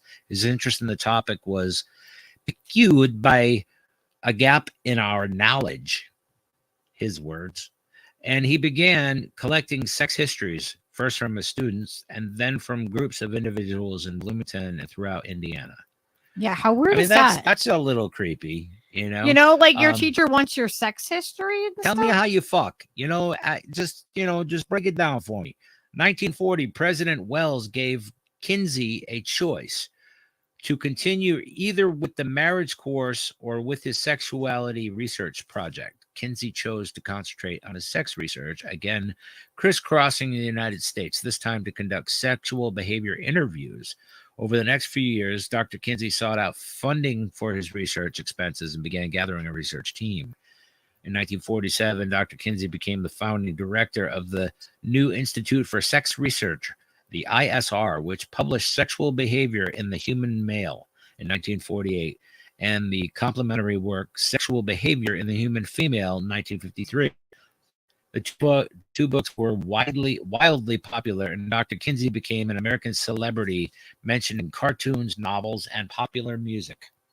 He's the guy who put the sex and sexology. You know, he was a great collector. During his early career as an entomologist and zoologist, Kinsey traveled across North America collecting specimen wasps and the galls from 36 states and parts of Mexico. Altogether, he amassed a collection of more than 7.5 million gall wasps that is still available to researchers through the Division of Invertebrate Zoology in the American Museum of Natural History. So, yeah. Then it goes on to talk about how he collected irises and all this stuff. Like, I wish he would have stuck to biology in that way. So he turns his attention to sexology. Dr. Kinsey was no longer ambitious, outlining the goal to collect comprehensive sex histories from 100,000 interviewees. Imagine that many interviews. Like, the interview questionnaire he designed for his research team included hundreds of questions on every aspect of human sexual behavior. While the average interview lasted a couple of hours, some could run as long as 6 hours or more, resulting in collecting over 18,000 detailed sex histories has never been matched. So, yeah, I guess he unexpectedly died at the age of 62 in 1956, a heart ailment and pneumonia. And then they have like an old video here of him I watched, and it's just really weird. That is a vicious rumor, Yepex. It's only 5 minutes out of the book.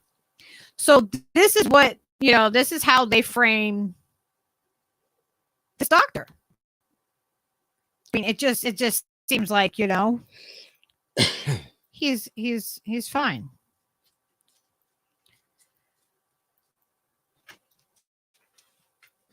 And he's even here. He has an NIH. He's got a page on the NIH. So we'll show, he seems like a credible doctor, right? From what they say, he's a pioneer of sex research, according to the public PubMed Central.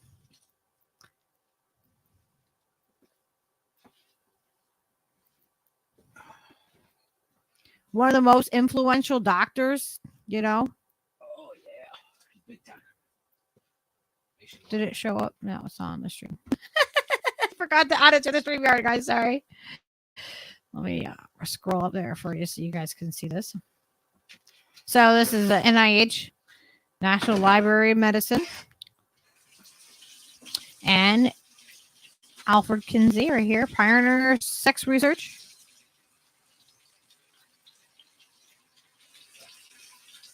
In 2003.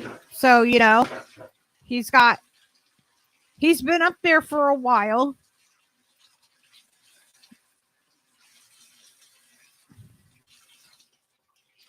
Seen as this, this doctor who's influential, and he did sexual revolution, they say, and all these,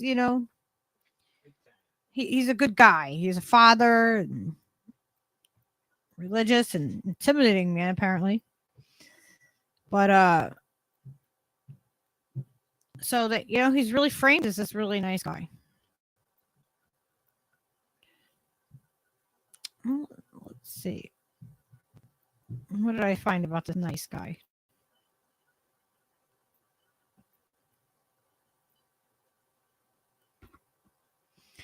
And these doctors are who everybody, all these ideological stuff is all based upon. And they are,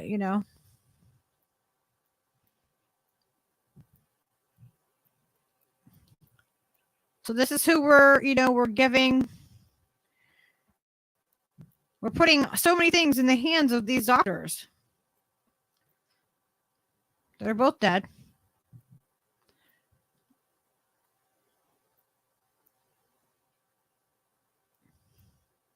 And I'm gonna give you a little trigger warning here. This might be triggering to some pigs, so it might not be the stream. Ophelia.com. .com. So it says last updated. It was December of 2022, but this is from August 25th of 2021. So the death anniversary of Albert Kinsey, father of sexual revolution, who claimed babies have orgasms and child rape victims, they benefit. The rape victims benefit the victims, like the child rape benefits victims. Oh my God. It's a headline of an article. It's not me saying that myself. If you are just listening. So the sub right here, Alfred Kinsey was created authorizing pioneering reports of human sexology that radically upended the prevailing view on sexual relations between humans. The Kinsey research work is said to have influenced social and cultural values, not just in the United States, but across the world. And so who is it that, that's that great guy that he has his own institute? So this article goes into talking about the doctor. 25th of August, 2021 marks the 65th death anniversary. Yeah, 65th death anniversary of one of the most controversial figures in American sexology. Alfred Kinsey. On this day in 1956, Kinsey died after pneumonia had put him in the hospital. Decades of chronic heart ailment had tired him down. But before his death, Kinsey was credited for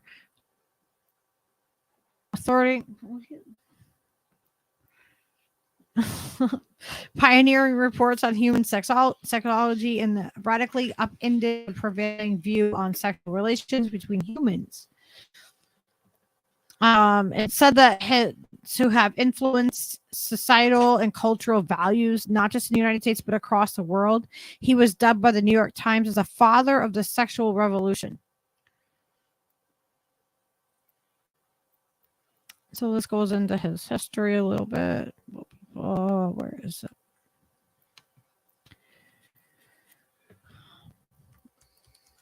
So he did in 1938. Until his death, Kinsey conducted more than 17,000 face-to-face interviews. We were just saying that. With a broad set of people, college students, prostitutes, and even prison inmates to understand their sexual experiences. His most infamous research was in 1944 interview with a sexual omnivore who had a history of having sexual encounters with men, women, boys, girls, animals, and family members. And it took about 17 hours to be recorded. Boys, girls, animals, and what? Come on. Was animals in that sentence? Yes. Okay. Men, women, boys, girls, animals, and men, women, boys, girls, and animals, and family members. And family members. All right, so basically, everything that is anything is like it seems like anything that was like a living thing. Yeah. Any kind of like if you were into fucking trees, that would be okay. Well, it said omnivore up there, so sexual omnivore isn't that? I don't know what that's everything. Yeah, that's old. That's like Dopey the dwarf. Any old orifice will do for Dopey. Oh my gosh. Okay. Sorry. The result of his comprehensive interviews were published in 2 separate volumes: Sexual Behavior of the Human Male and Sexual Behavior of the Human Female. So you can think like, these are definitely, I'm sure that research is, absolutely important, but it is his findings and methods employed by him to get that information is what people have a problem with. Yeah. I can see why that would be kind of a sticking point for people. Yeah. So while you want what to my dog? Well, a set of people hailed the American biologist for revolutionizing sexual customs, breaking taboos about the discussion of sex, and challenging centuries of beliefs about human appetites and uh, oh my gosh, why can I not say the word? What is the word? Capulates. Capulates. Another set of people considered Kinsey a pedophile. Capacities? Capacities. Oh my God, why could I not say it? Yeah, I couldn't figure out where you were. Another set of people considered Kinsey as a pedophile, adulterer, attention seeker, pornographic filmmaker, and an addict whose sole objective in carrying out research on sexology was to normalize and legitimize his many illegal fetishes. Yeah, okay. Among the many shocking findings in Kinsey's reports, arguably the most scandalous one was about young children. As young as infants observing orgasms, all orgasms are outlets and equal between husband and wife, boy and dog, man and boy, girl or baby. This, for there is no abnormality nor normality. That's in the Kinsey report. That's what he can. That's his words. There that's, is no abnormality and no normality. So it doesn't matter. It's just, everybody, that's just fucking twisted, man. Like, that's on its face. What the fuck? Yeah. So he has hypothesis about, infants, having the same type of thing. I don't want to like really get into all of that. But he talks about that there's no medical or forbidden reason for about incest or adult child stuff. Like he thinks all of these things that you can follow the links and you can look at these same articles that we're reading. That I don't want to read any, I don't want to read any more of the details of the things that he believes. But I'm just gonna let you know that you can either pause it or you can go to the article and this is like, I don't know, man. It's not about kink shaming someone. This is fucking. There's lines, That's fucking gross to just. I don't know. Bestiality is pretty fucking hideous, and I think it's like one step worse than fucking pedophilia at this point. It's fucking gross. So I don't know, man. Anybody that gets upset at scrutinizing this person's ideology. Yeah, no, it's just the fact is that all of this none of this was talked about. It's not talked about in his institute, in any of these, the NIH. They don't talk about these beliefs that he has. They just go with the beliefs that are the social norm and that are accepted. Just cherry pick his. Yeah, they're cherry picking exactly, and that's what I have a problem with. That's why I was like, whoa, wait a minute, this guy sounds like a great guy. Why are these other things coming up? Like that's why it's like you can look at something and you can look somebody up and you can find a pro piece about them and you can find the complete opposite. And sometimes, like, I find that doing research, the best thing to do is look for the complete opposite result of what you want and the opposite way. Like, you need to really, if you want to critically think about something and you really want to know the truth, you got to kind of dig in the areas like where it might go against what you believe or what you preconceive to want to believe. And you kind of got to follow it and see where it leads you. And then, then you can decide. But if like I just looked up Alfred Kinsey, he would look like a great guy, right? Sure. According to the NIH, according to was it Illinois? Yes. Indiana University. Yes. But yeah, he's got some definitely some ideas and some things that are not the norm for most of us. But there are people that do believe these things out there. So, I believe in protecting children. Like, just going to put it that way. I believe in protecting children no matter what. But this is what all the trans ideology ranges from. And so looking at the history of it, I'm like, geez. I'm like, that just makes me think about things in a completely different way, having all of the pieces to it. Applejack, I got kicked out of Sunday school when I was 7 or 6, 8. I was little, and for asking very similar questions. So careful who you ask, man. You will get kicked out of Sunday school, buddy. Just telling you. You'll get kicked out of Sunday school. You will.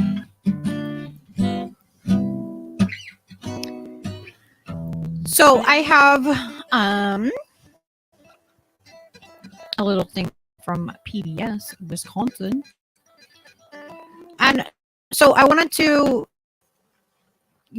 have a little bit of a break in between here, and I thought we could talk a little bit about what it is, like, when we're talking about trans and all of this, like, like how cross-dressing is, that we brought that up earlier. Oh my gosh, I forget where I was with this, but like how trans and cross-dressing and the history of that, and like cross-dressing and like wearing different clothes and stuff like that. You'll see.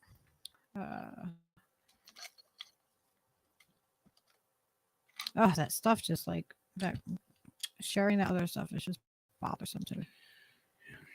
It's hard to reading some of it. It's like,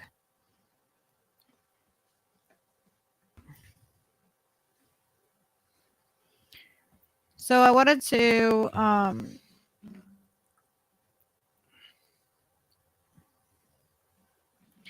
bring up the cross-dressing.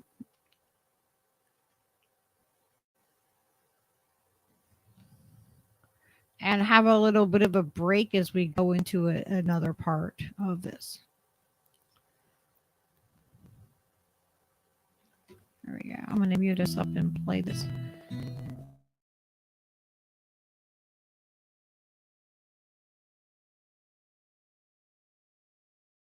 If you're a woman and you're wearing pants right now, you could have been arrested.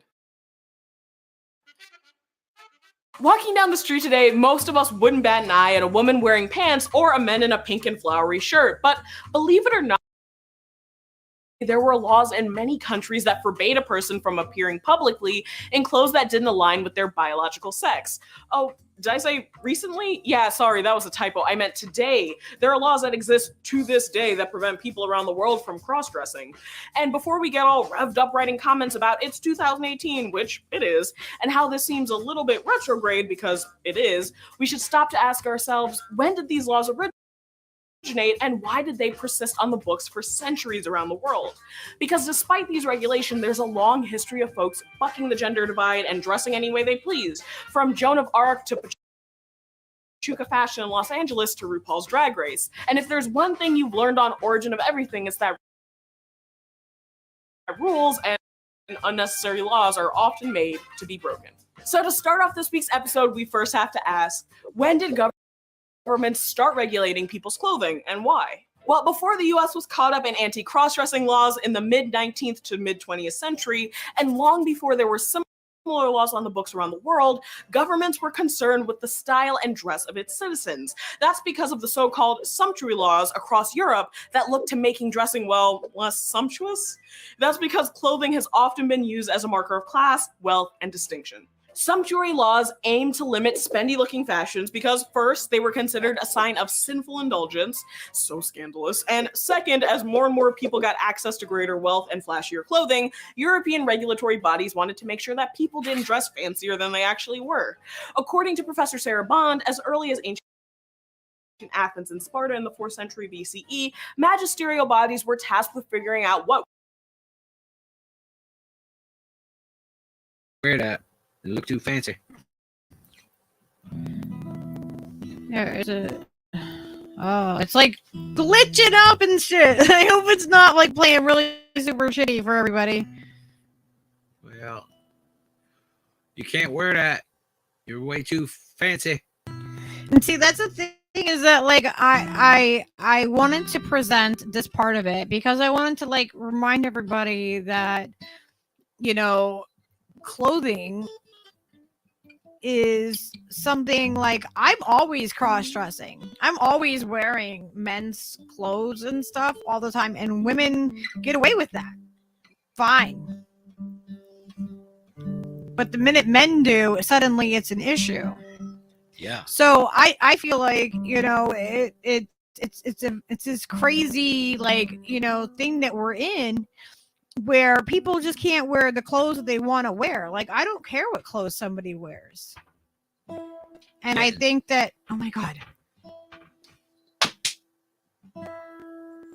Stop trying to open the cabinet, cat.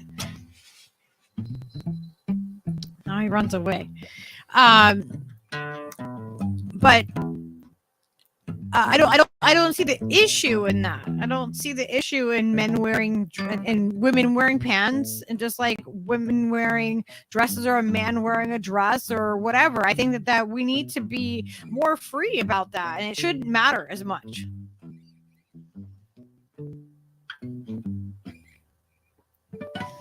See, Gore says, I love skirts. Damn, dudes, don't knock it till you try it. Yeah, one of my exes used to steal my skirts all the time. And what about kilts? Men wear kilts, right? Like, there's all kinds of like, you know, all these.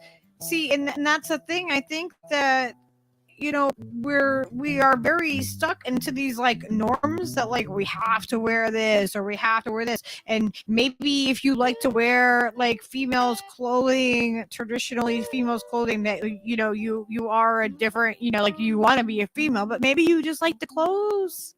Maybe you just like pretty things. Yeah, like maybe you just like to wear those things, and maybe you just like those things. I think that that needs to be okay. I don't think that people need to change everything of who they are. A woman, you know, can walk around in all men's clothes and it's no big deal. It is kind of fucked up that a girl can just like put on, you know, the husband's t-shirt and boxers and rock that shit. And it's like, oh yeah, it's fine. They're it's sexy. hot and they're sexy, you know, but a dude puts on a bra and panties and they're fucking weird, you know. That's just what the hell. But you know, it's the same thing, only different. That's the problem people have. It's the same thing, only different. That makes me scared. I'm confused. I hate you. Like, so why is it not okay for a man to wear a woman's ball gown, but it's okay for a woman to wear a tux? Because a ball gown has pleats, and everybody knows if you are balding, you should not wear pleats. That's not the same thing. Or is it white in the fall? I can't remember. Fashion sucks. Yeah, Applejack said women can't wear pants. That's sexist. Yeah, and women haven't been able to wear pants that long, you know? Like, so like these battles of, and you know what? It's crazy. Men used to wear heels, and now it's like, oh, men can't wear heels. Why not? It's because of the bees, the boobies. But like, why does it matter? I mean, hey, you guys might like to wear a skirt or a dress. You might go, wow, this is really comfortable. I like the breeze. I'm afraid that if I did it, that I would probably like it. And I'd develop a lisp shortly thereafter. I'd be like, I would come across as you know, Flamin' Steve, and everybody would be like, what happened to Steve? I mean, he got with Lucky, and now look at him. So liberated. I just think that we need to think about things like, is it that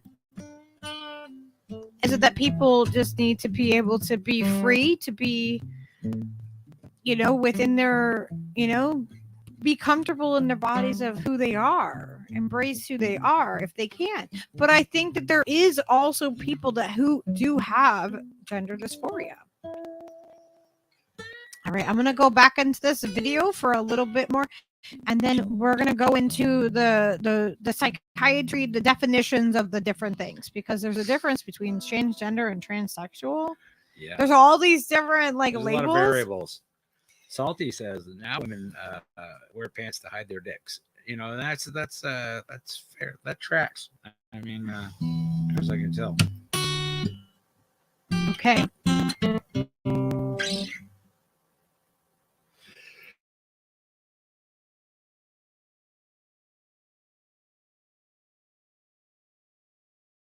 Women could and could not wear. And this could include what clothes were appropriate for funerals and also religious festivals. And their name, roughly translated in English, means controllers of women. Delightful. In some cases, clothing choices were linked directly to one's station in life, as Bond notes that Roman matrons wore stolas or long tunics as a sign of respect, whereas there were ancillas for women who were enslaved and meretrix worn by sex workers. Later, in 1157, the Council of Reims banned religious women in the Catholic Church from wearing fancy fabrics like fur trims and silk gowns, and had to do it again in the Council of Vienne in 1311, according to Professor von Seal, since apparently nuns really like to dress up long before Whoopi Goldberg and Sister Act. In his article, Fashion, Sumptuary Laws, and Business, Professor Hermann Freudenberger traces the rise of sumptuary laws from as early as a law passed by Edward III of England that outlawed the outrageous and excessive apparel of diverse people against their estate and degree, to their peak in Europe between 1650 and 1800. Because all of those European royals and well-to-do folks didn't like to see people they considered of a lower station wearing the same duds as them. And fashion still kind of operates this way today, because people are less likely to be judgmental of someone wearing an expensive Rolex if they're a celebrity flashing a watch on Instagram than if it's another regular Joe wearing a custom-made ball gown. But sumptuary laws also had a tint of xenophobia in them, since many of the fancy fashions that these European governments sought to cut back on came from foreign countries with wicked senses of style. And that's wicked in the sense of evil, not a Bostonian wicked sense of style. And sumptuary laws continue to be geared towards limiting people's fashion choices well into the 17th and 18th century. Okay, so laws limiting fancy clothes started hundreds of years ago, and some of these laws were gender specific, although they weren't aimed specifically at preventing people from dressing across gender norms, but more at limiting the amount of stunting committed by medieval nuns and newly rich people. So our next question is, when did laws about cross-dressing specifically enter the books, and why?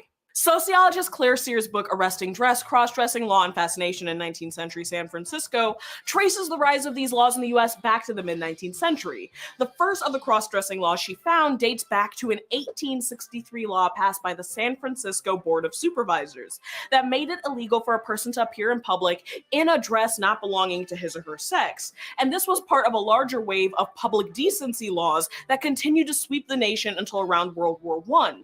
Sears notes that the cross-dressing ban was part of a larger set of laws that criminalized public nudity, indecent exposure, lewd acts, and immoral performances. They were passed in over 40 U.S. cities between the Civil War and World War I and covered a surprisingly broad terrain of activities, including performers who dressed in drag, transgender people, and people who wore gender-bending clothing of all sorts. But why the sudden rush to legislate cross-dressing? People dressing in different kinds of gender clothing wasn't exactly hot news beginning in the 19th century. Think of women who crossed the gender divide to join famous battles like Joan of Arc, Sarah Edmonds, a Union soldier in the Civil War, or the Legend of Mulan. Women also pretended to be men to get ahead, like Dr. James Barry, an Irish doctor and soldier who was born Mary Ann Bulkey in 1789 before assuming the name of an uncle in order to pursue an education as a physician.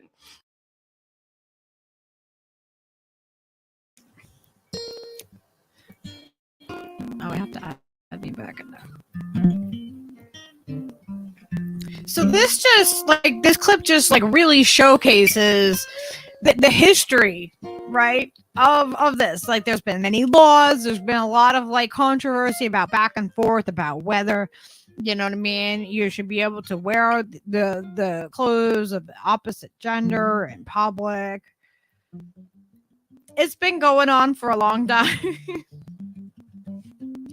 It's not a new thing. It feels like it's like, you know, really fresh and in our minds now, but it's been going on. This is not something that we've solved. It is kind of ironic, though, that they try to restrict people way back in the 1800s. How did that work out for San Francisco? Salty asked. Yeah. Well, it's a little less than strict about those things now in San Francisco. They evolved. Some fucking weird ass shit. Yeah, and Irish women dress as men to fight along with their men.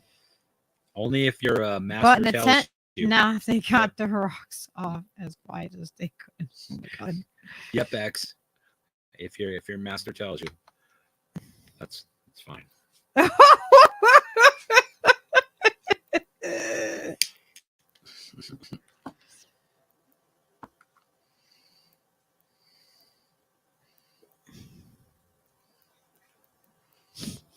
Aggro, progressive. All right, I'm gonna put this back up here so we can play some more of this.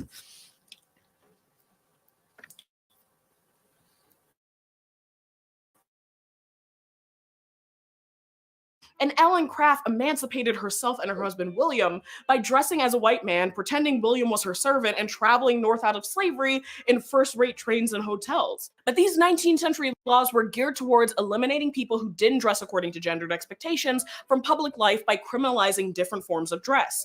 And in the 20th century, these laws saw a new resurgence as cities began to swell and social attitudes began to rapidly change. In the 1950s and 1960s, police officers often enforced these cross-dressing laws when they laid raids on gay and lesbian community hangouts in order to arrest, harass, and discriminate against patrons who were congregating there, which was the case during the 1966 Compton's cafeteria riots and was one of the inciting factors of the Stonewall riot of 1969. And around the same time in Buffalo, New York, butch lesbian women could be arrested for wearing less than 3 pieces of female clothing. I'm not entirely sure how you would begin to even count something like this. And it wasn't until attitudes began to rapidly change again through the careful activism of gay and transgender communities that these laws were eventually repealed or thrown out altogether in the 1970s. So, how does it all add up? While anti-cross-dressing legislation isn't enforced in the US today, there are still restrictive dressing laws that exist around the world, and most of these laws seem to fall disproportionately on women, whether it's laws dictating religious dress in Saudi Arabia, or a ban on miniskirts in Uganda, or France's infamous and widely covered burqa ban. Although all three of these examples have quite disparate histories and aren't aligned to say that they're of the same piece, but rather to point out that government interference in clothing options isn't quite over yet. And even though cross-dressing laws in the US are off the books, that doesn't mean that questions of dress code regulations and propriety aren't still flaring up across the country today, such as should women be forced to wear high heels if it's part of a uniform? And do dress codes that limit distracting clothing actually help students learn, or do they just give school administrators one more reason to tally up demerits and detentions while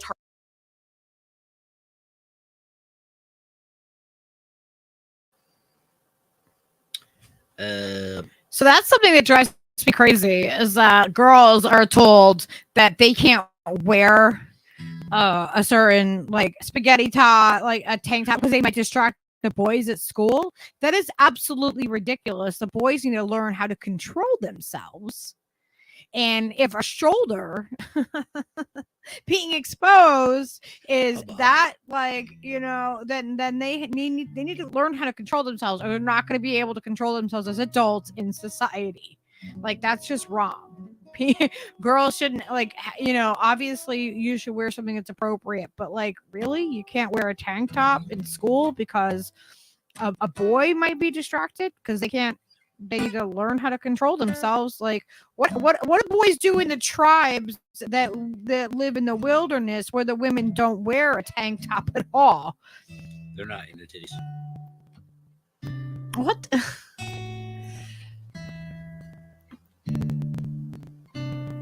I'm just saying, like, they should just be able to control themselves. All right, let me just, I think there's like a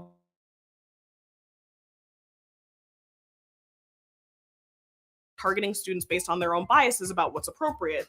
So while we're always told it's what's on the inside that counts, it seems like folks have a lot of anxiety about what's covering our outsides and how that aligns with our social standing, political choices, and identities. So what do you think?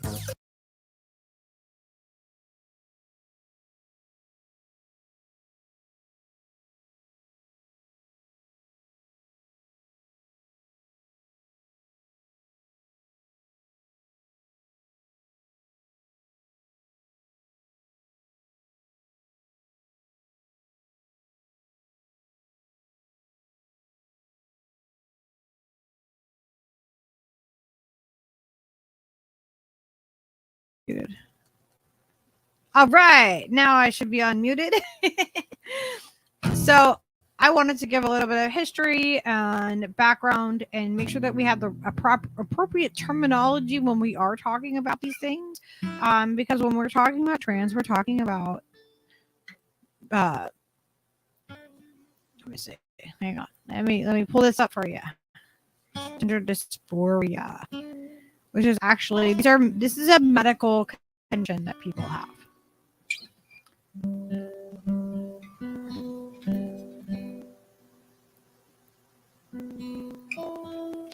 All right, here we go.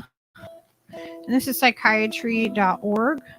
And gender dysphoria. The term transgender refers to a person whose sex assigned at birth is the sex assigned by a physician at birth, usually based on external genitalia. Does not match their gender identity. This is when they have gender dysphoria. So it's similar to when a person who is anorexic, they see themselves as overweight and and fat, but they really aren't. So they're seeing themselves in the wrong light.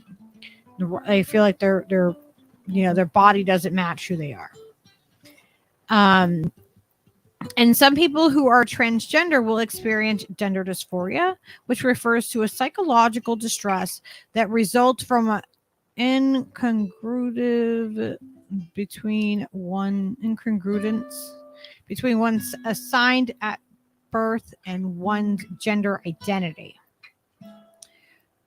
Though gender dysphoria often begins in childhood, some people may not experience it until after puberty or much later.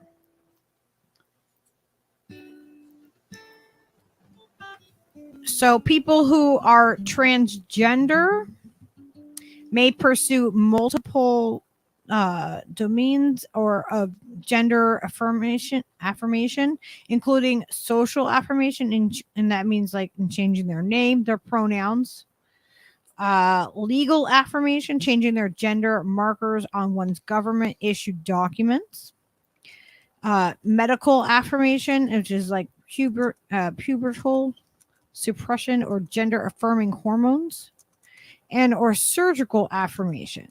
So that's a vinoplasty, a facial feminization surgery, breast augmentation, masculine chest reconstruction, etc. Of note, not all people who are transgender will desire all domains of gender affirmation, as these are highly personal and individual decisions.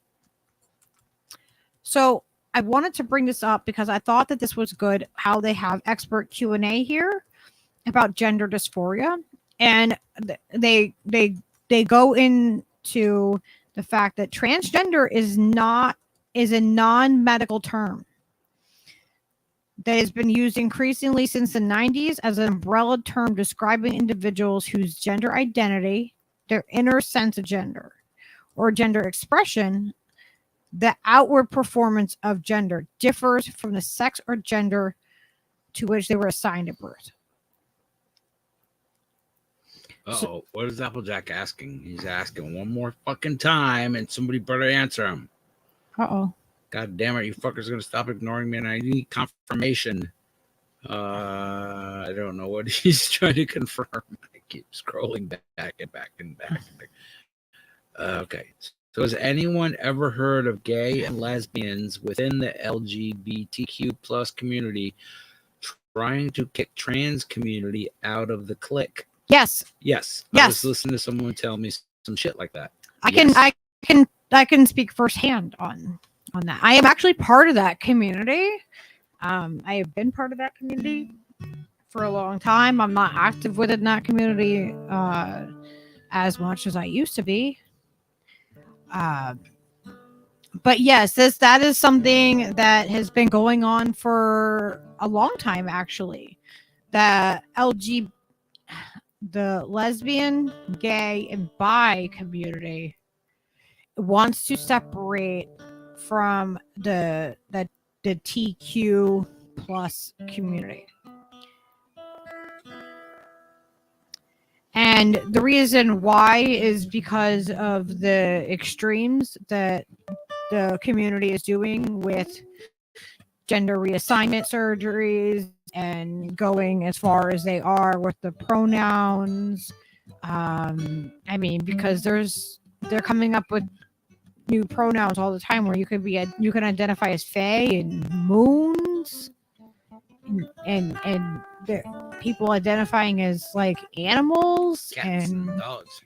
cats and dogs and all this stuff, and that's not what is a traditional trans person, a transgender, or somebody that actually has gender dysphoria is not the same as all of the people now that you're seeing with all these different new non-binary and all these ideological aspects. It is completely different than the traditional, like when it was just the lesbian, gay, and bi community.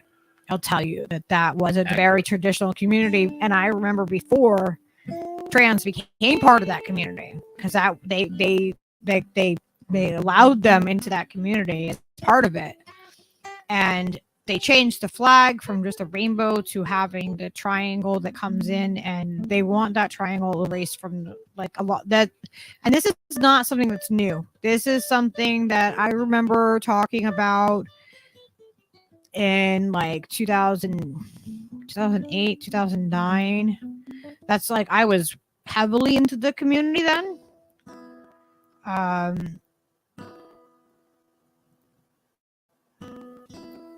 But I hope that answers your question. Aggravated progressive identifies as cat food, and Yepek said, "Don't take this the wrong way, but if someone identifies as fae, the world should grant them magical powers. It only seems fair, or they should have grant us magical powers because they're fae, right?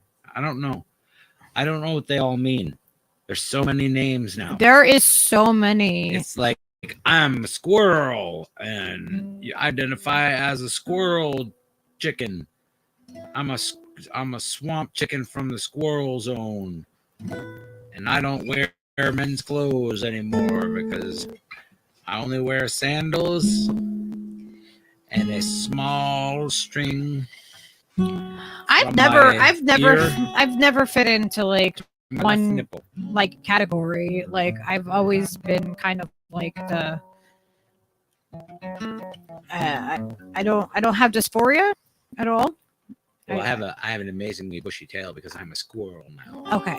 I don't have dysphoria. I feel like, I'm a female and that's how I was born and all of that. Can you help him, please? But I've always I've never fit in with like the gender, the norms or whatever. Like I've always just kind of been like the tomboy or whatever, or tom girl or whatever so.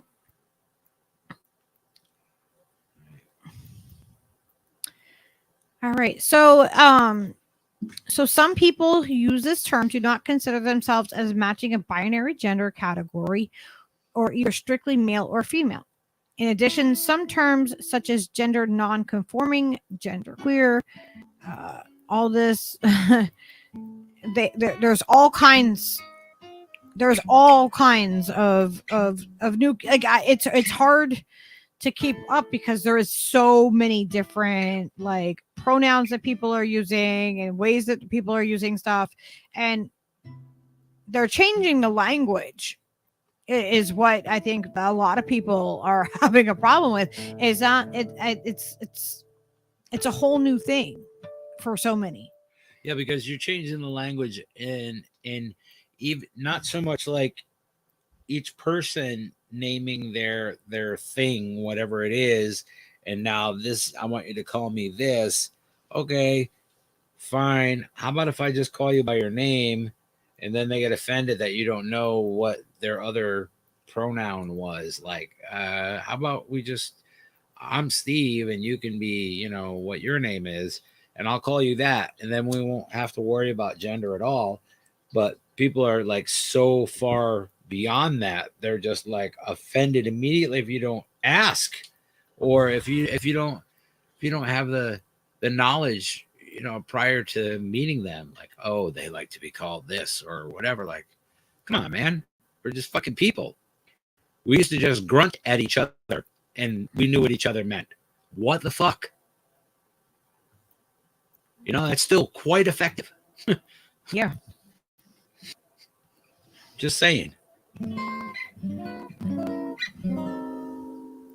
So transsexual is a historic medical term that refers to individuals who have undergone some form of medical or surgical treatment for gender affirmation or confirmation, historically referred to as sex reassignment. Some transsexual individuals may identify as transgender, although many primarily identify as the male or female gender to which they have transitioned. So people who identify as transgender but do not seek medical or surgical treatment are not transsexual.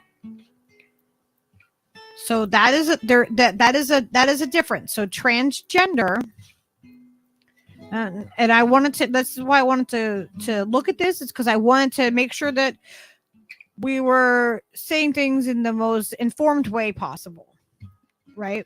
And being respectful of people and how they feel. So transgender is a non-medical term.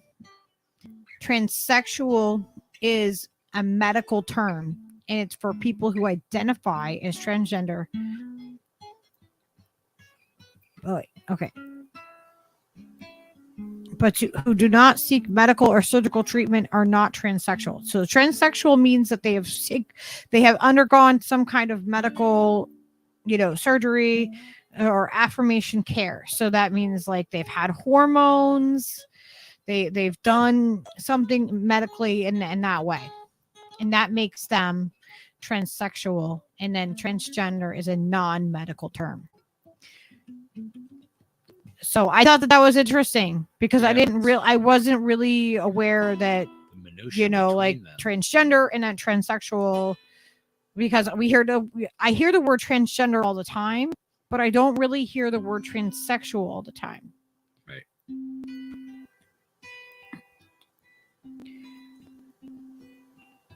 And I have two friends that I've had in my life. One that I'm still in contact with. The other I'm not in contact with anymore. But that were both transsexuals. They both had medical intervention and treatment for their gender dysphoria and went through doctors to get that diagnosis. They're not just transgender, they're transsexuals. So I should be using the proper term myself.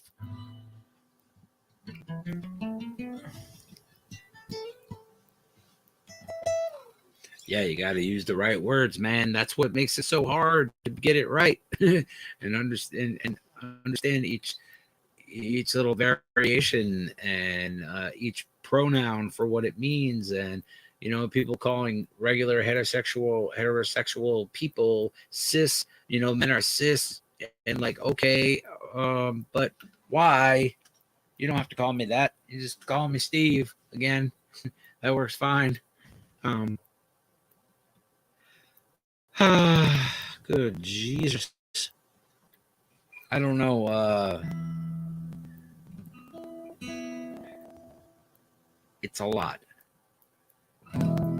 It's a lot, people. It's a lot. I'm just saying. It gets to be a lot because I don't want to offend anyone. I don't want to be a dick. I want to be like respectful of people. But I don't want to feel like I have to change my whole fucking existence to accommodate people who are just people after all. You know what I mean? I'm not asking them to do anything weird, but they're asking me, they're going to call me a different thing and asking me to use all these different terms. How about if I just call you your name? It seems like the most economical way to go. Call me crazy. There's a lot to it. There's absolutely like just so much. Now where was it that I had? I had something on the statistics, and I gotta look for that real quick. So small. Cause stress.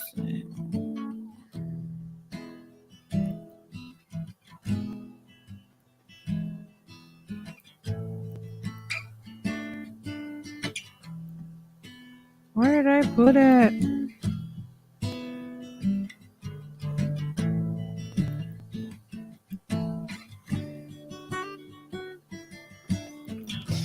I don't remember where I put it.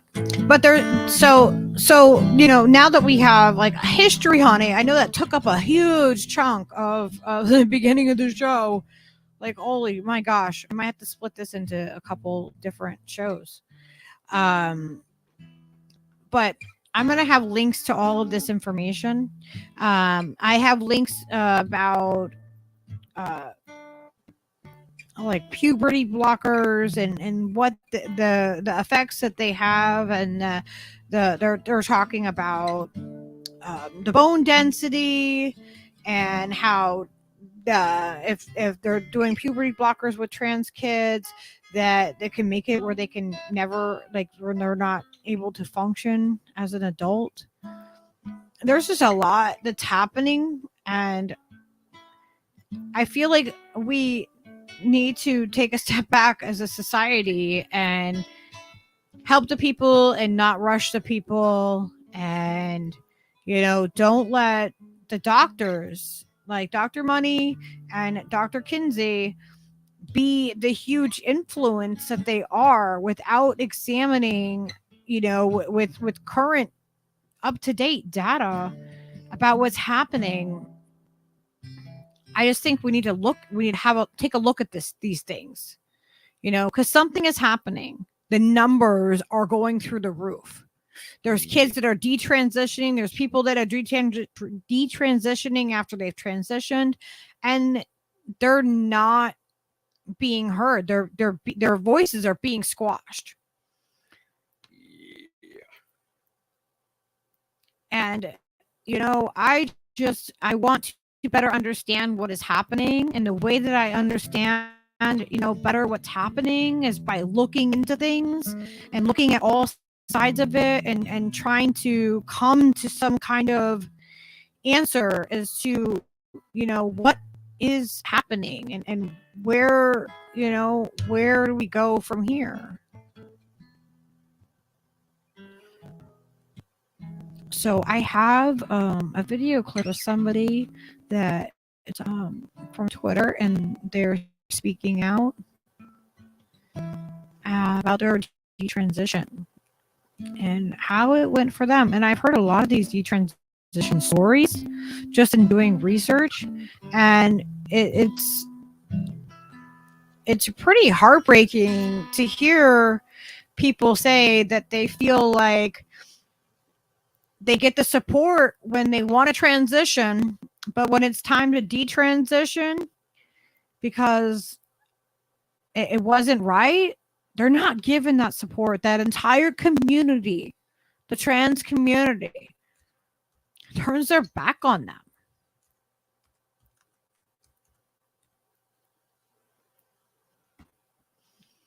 So this is just, this is anecdotal evidence. This is one person's perspective, but I've heard this a lot. And I can't imagine, like, being a kid and like going through puberty and thinking that, like, and hearing people say, well, you're born the wrong body, you might be born the wrong body, and you feel like that in puberty. I mean, I did. Like, I know my friends did. It was a really awkward stage. And if I felt like, if I was given some kind of answer, like, oh yeah, well, maybe you were just born the wrong, I might have gone along with something. If I had that support, if I felt like I was going to get the support, I don't know. I've kind of like always been a person that's kind of stood my own ground and everything, but you're really vulnerable at that point in time. And the numbers are through the roof compared to what they used to be. So something is different. Something's changed. Josh Davis. Hey, Josh. Okay, let me mute this and play this.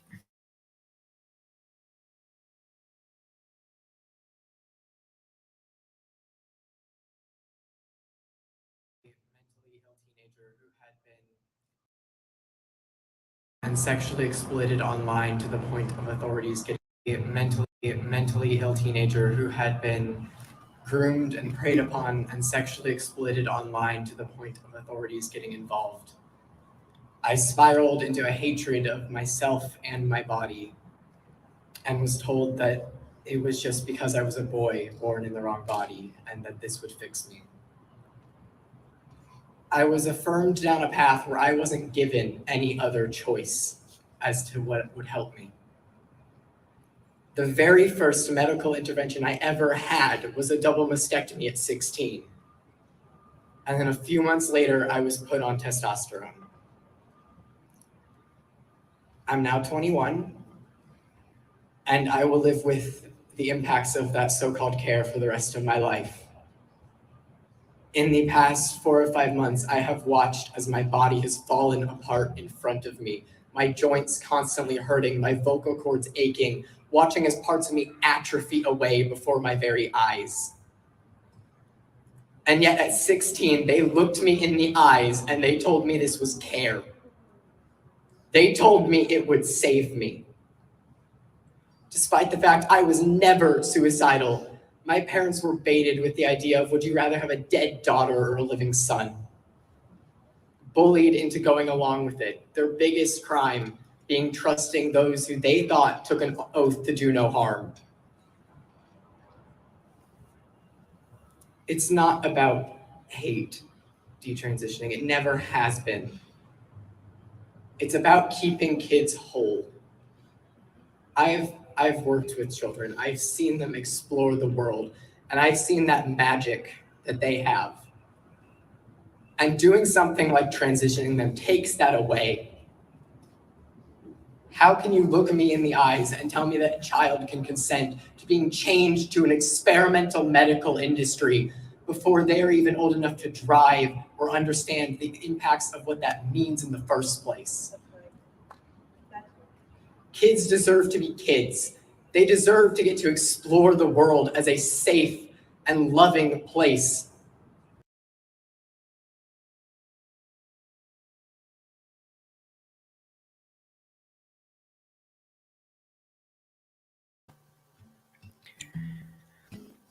So that is just a story from one detransitioner. There's many. There's many of them out there. A lot of them. And they're silenced and they're, they are picked on.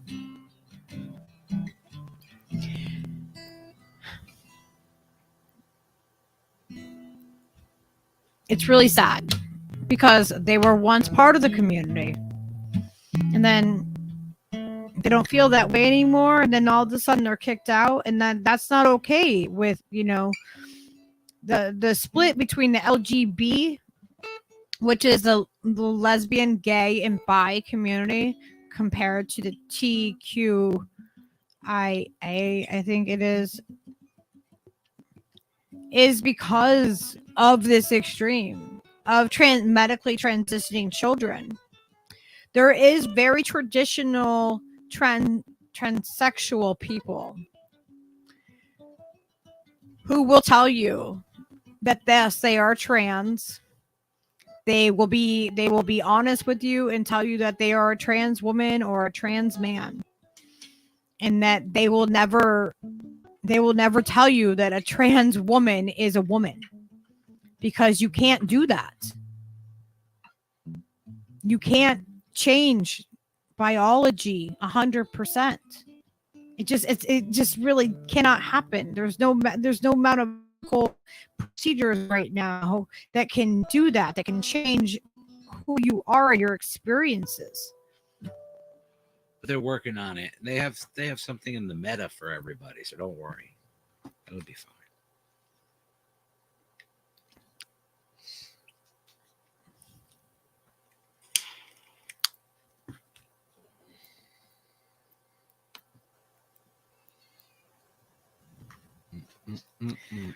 So they've been talking about this, Josh, for a while. They've been talking about splitting. Like I'm part of the LGBTQ community. It wasn't all of this before, though. When I was major part of that community, it wasn't all of this. It really was not. It started out with the LGB, and that was just the lesbians, the gay, and the bi community. And then the trans community came in, and they came in and they attached to it. And then it started out with all of the other things. And so it grew and it evolved and it changed. And now the traditional lesbians, gays, and bi people are being called TERFs. Yeah, and it's the gender surgeries that they're doing on children that is causing a lot of that divide.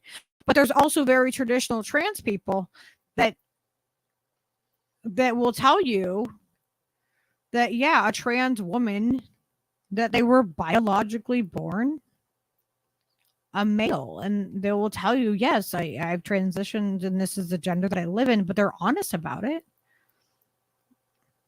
Mm-hmm. I don't think that they should be giving puberty blockers to children.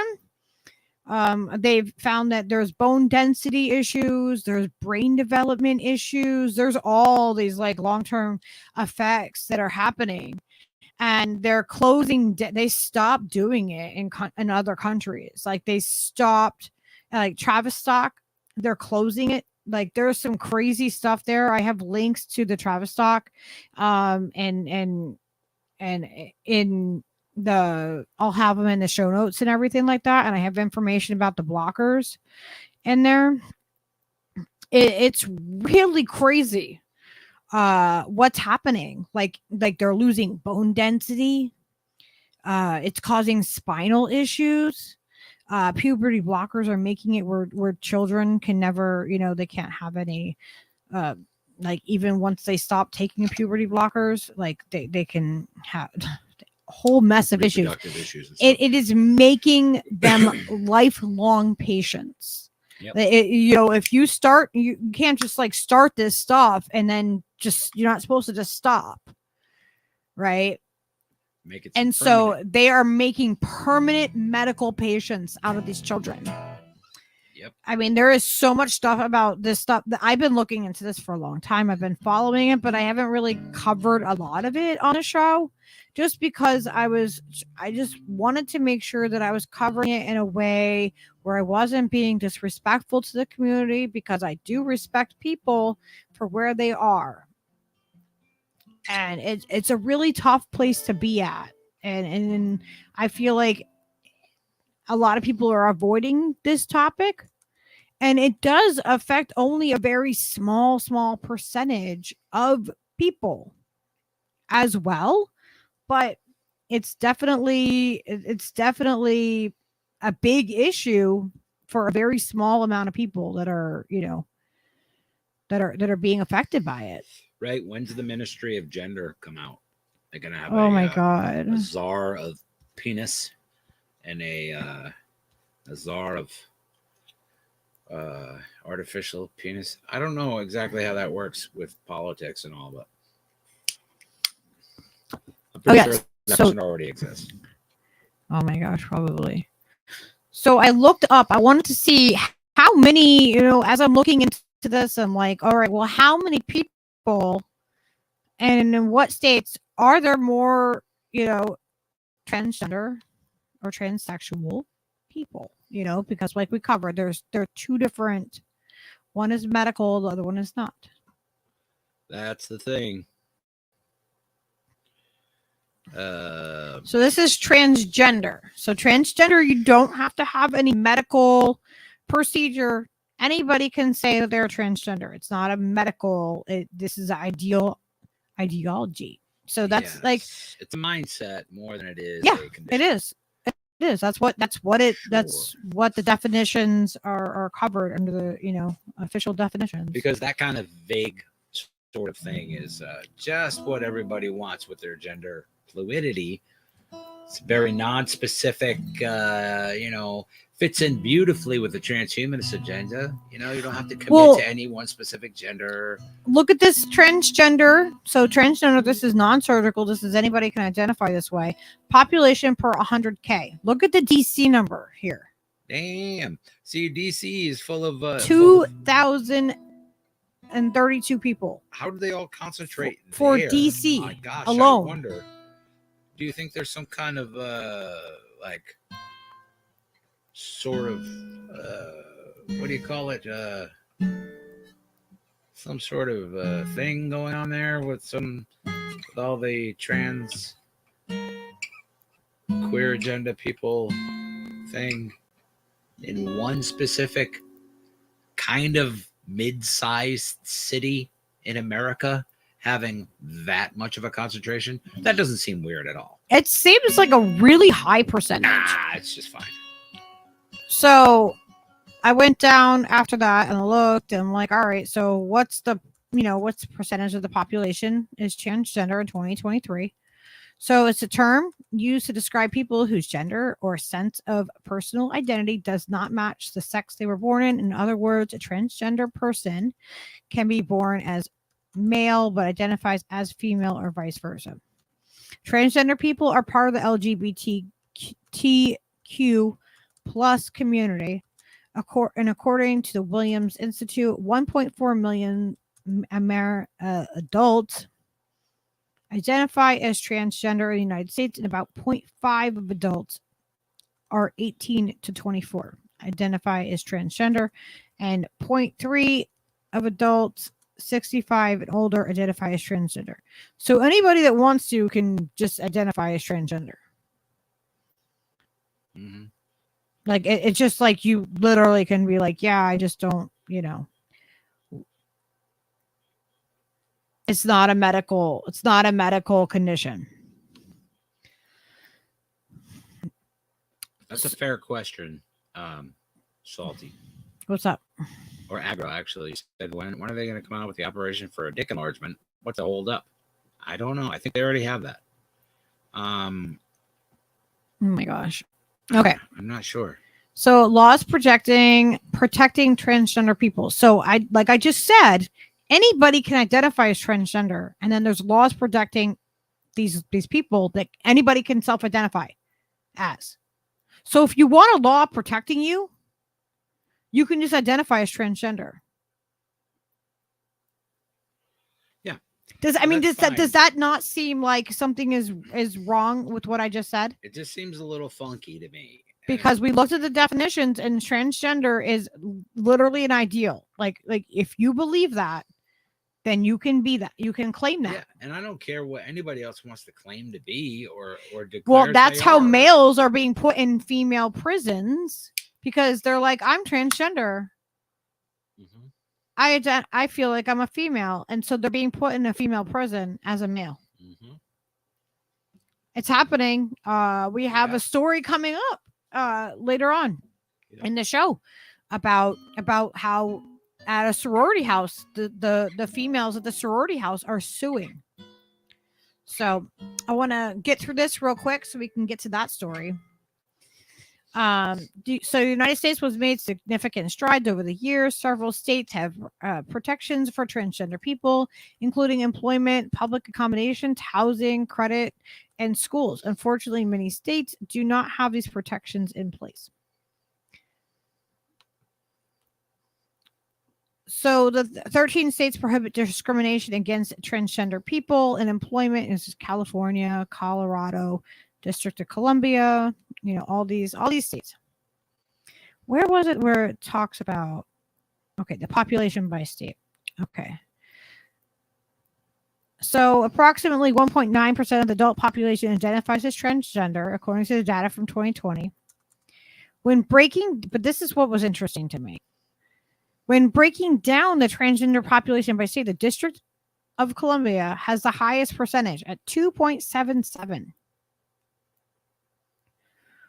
All states in the United States have transgender adults, accounting for less than 1% of the adult population.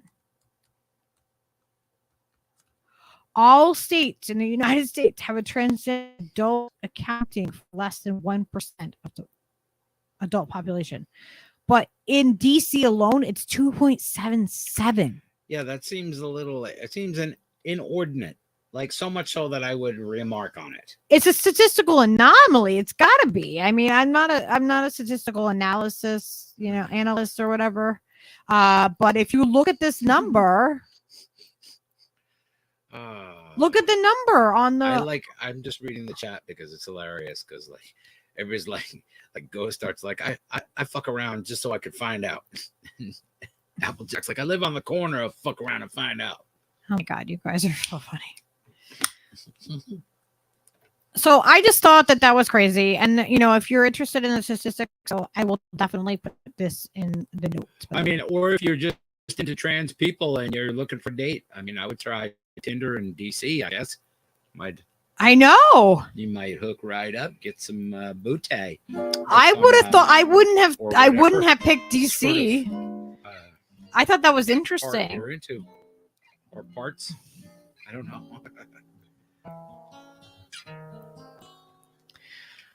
I fucked around and found out a couple times. It's true. You do. So some of these other states, like West Virginia, is banning gender affirming care. So, it's becoming like a political thing. Of course, it's always politics.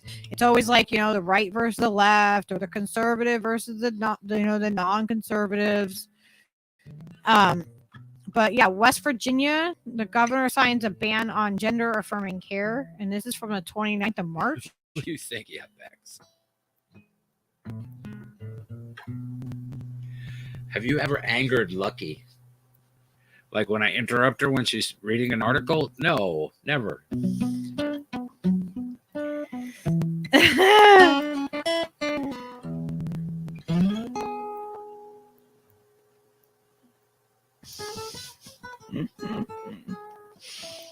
Oh my god, Bex, you should hear us sometimes. We argue very loudly about how we're agreeing with each other. God damn it.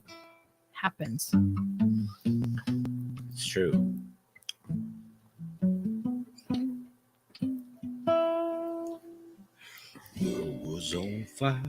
So, West Virginia, they signed a bill banning gender affirming care for minors, joining at least 10 other states that have enacted laws restricting or outlining medically supported treatments of transgender youth. The bill outlaws are under 18 and being prescribed hormone therapy and fully reversible puberty blockers. Now, I have a problem with them saying fully reversible puberty blockers right there, because I'm not going to go into all the details on them, but they will be in the notes about puberty blockers. There is people that say this is absolutely the opposite, and that's why I put those there in the notes. We're not going to have enough time to go through all of them. But this also bans minors from receiving gender-affirming surgery, something physicians say doesn't even happen in West Virginia. So, I mean, that's good, I guess. Yeah. Under law, it will take effect on January 2024. A patient can be prescribed puberty blockers and hormone therapy after receiving parental consent and a diagnosis of severe gender dysphoria from 2 doctors, including mental health provider.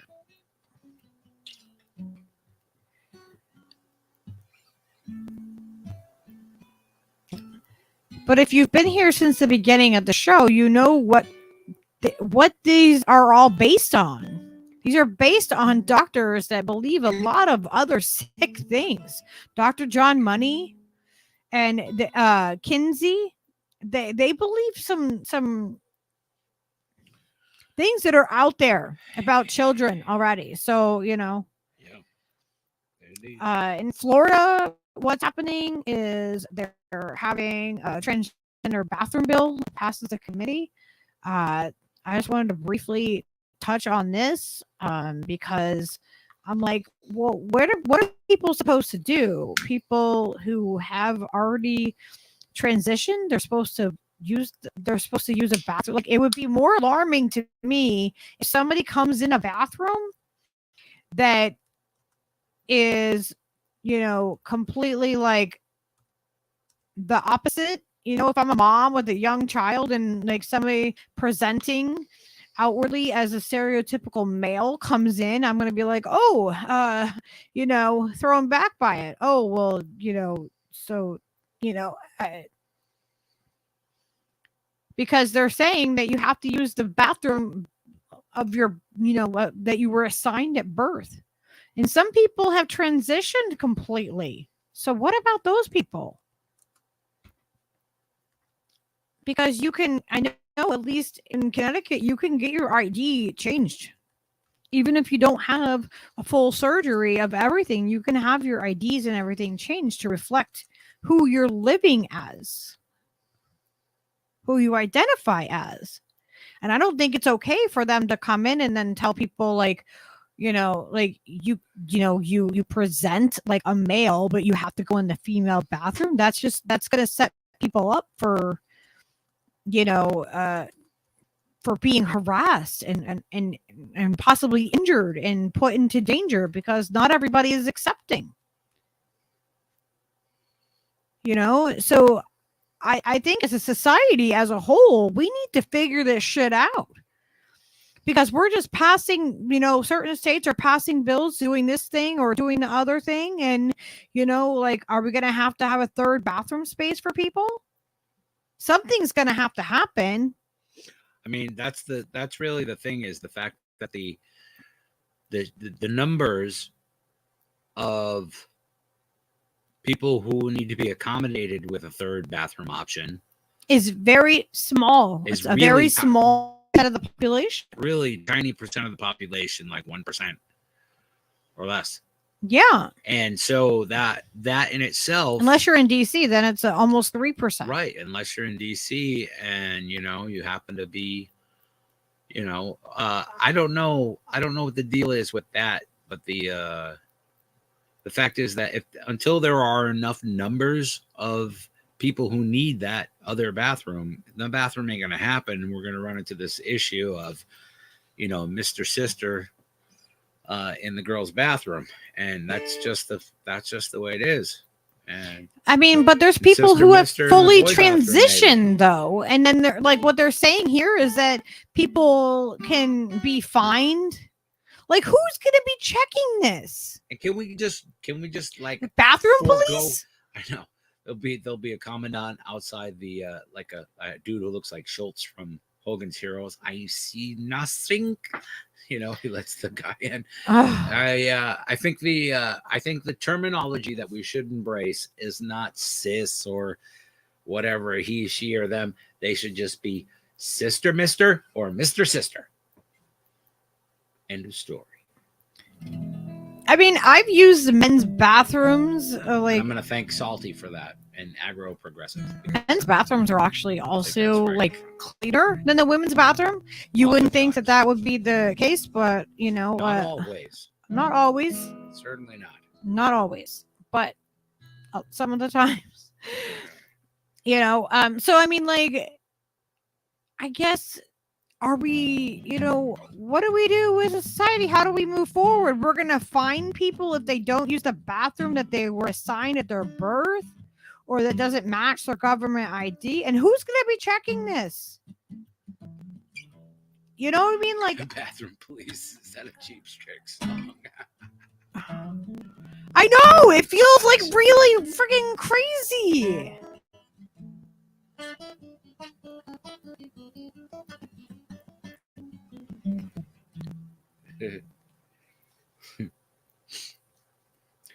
Police coming through to my head.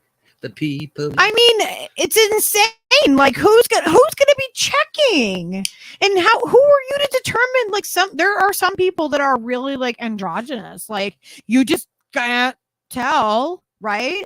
Many people, so many more androgynous looking people in this world today than there ever have been. And androgyny was like easy to pull off back in the day. If you just dressed right, you would just look that way. But there are people where you just cannot tell by looking at them. Yeah, and are they going to get harassed because they go in the bathroom that, you know what I mean? Like that they want to use, that they feel comfortable. I want someone to use the bathroom that they're comfortable in, but I don't want like, you I don't know. want other people to be uncomfortable by that person's comfort. Yeah, I That's it. know. It's like we need to figure this out. Like as a society, we need to be having these bigger conversations about these things that are not always comfortable, and not just like pass laws like, oh yeah, we'll just make it a law. Okay, well, who's going to uphold that? Is there going to be vigilantes in the bathrooms? You know what I mean? Like it's kind of like, yeah, like, yeah, Pat. Pat, it's Pat. Yes, absolutely. That's what I'm talking about. There's more people like So- in real life that look like Pat than So if I Say- have say say you know, like say I transitioned, right? Say I was somebody that transitioned from male to female,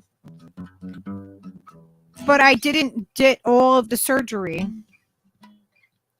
I would have to go be, you know what I mean? Would you this person that presents as a female has to go into the men's bathroom even if they've been, you know what I mean, on surgery, and they, you know what I mean, like they or hormones or whatever as an adult. You know what I mean? Like that just doesn't seem safe. I think it all goes back to the idea that they want everybody on a system of some sort, and this is the easy way to implement that system. You give them a third option. They have to have their little card so that they can show. Oh yeah, that's just gonna be like digital IDs. It's gonna go in the bathroom now. Absolutely, that'll be the way to sort it all. You out. guys, what do you guys think? And Do you the think there's gonna be confusion, digital everyone. IDs to go in the bathroom? You're gonna have a QR code of Just whether get you're your pink or QR blue. code. Quit complaining. It only takes a second. They put it right in your retina. It's easy. I mean, Oh, yeah. it's a small amount of the population now, but the amount of people that it is growing, growing. Rapidly. It is rapidly growing. So it might be a small part of the population now, right now. But how many more people, if you can decide without having to medically anything that you are transgender, and you can become part of a protected class of people, and you can be accepted into a group of people, what is going to happen? And there's laws being written to protect you or against you in these cases. But if that's the case, though, I think that you're going to find that people are going to gravitate towards it.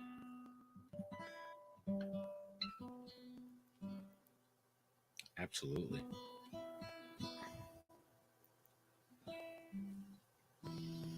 Yeah, and I think it's and it is big enough of an issue that they're making laws about it.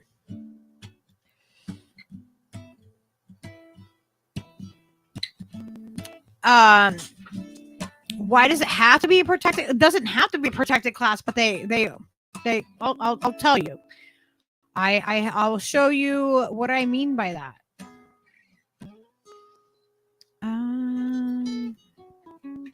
Where was this? Is where this happens.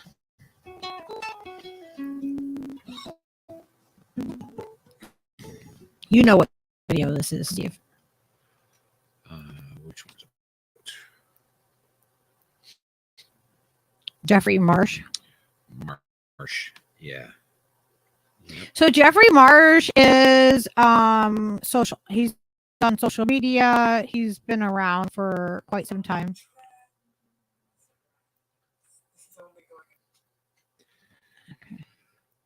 Okay. Let me add that to the stream. So he's a he's an influencer that's big into the LGBTQ community. Is it here or there? I believe he goes. I think he goes by he because it's Jeffrey. I'm not sure. They might be they them. I'm not. I don't know. I don't know. Stop asking me all the questions.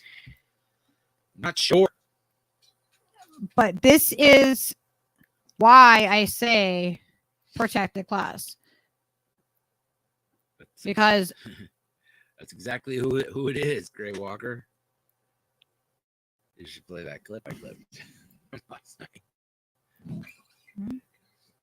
Hang on, I'm gonna mute and then play this. This is really quick, but I might let it play through twice.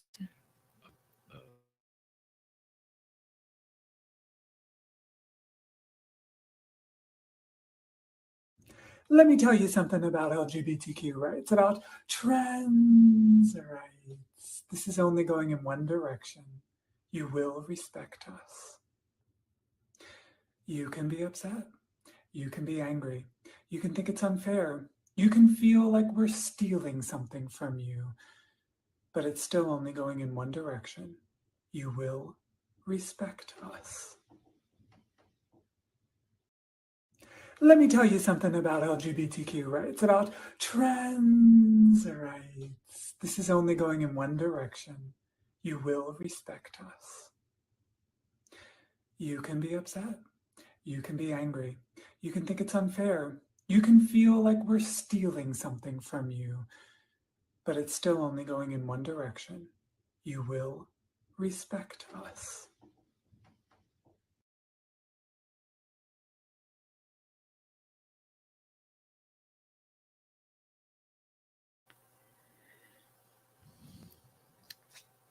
So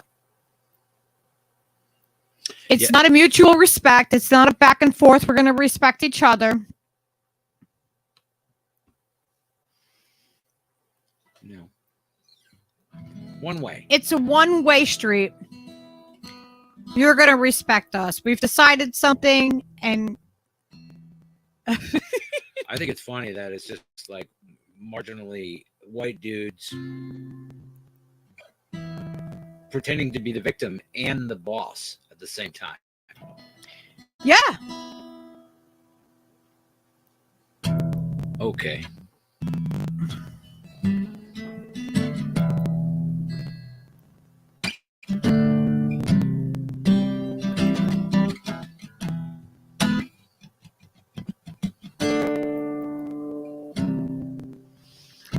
So that's Jeffrey Marsh, big influencer in the trans community. And I have no problem with how Jeffrey dresses or the makeup or any of that. I think some men are like, a lot of men have worn makeup for a long time. I don't care if men wear whatever clothing they want. But what you don't get to tell me is that I have to respect you. Yeah. I respect people who respect me. It's not something that I'm just going to give to an entire community that decides something and just says you have to respect me. It's not how it works.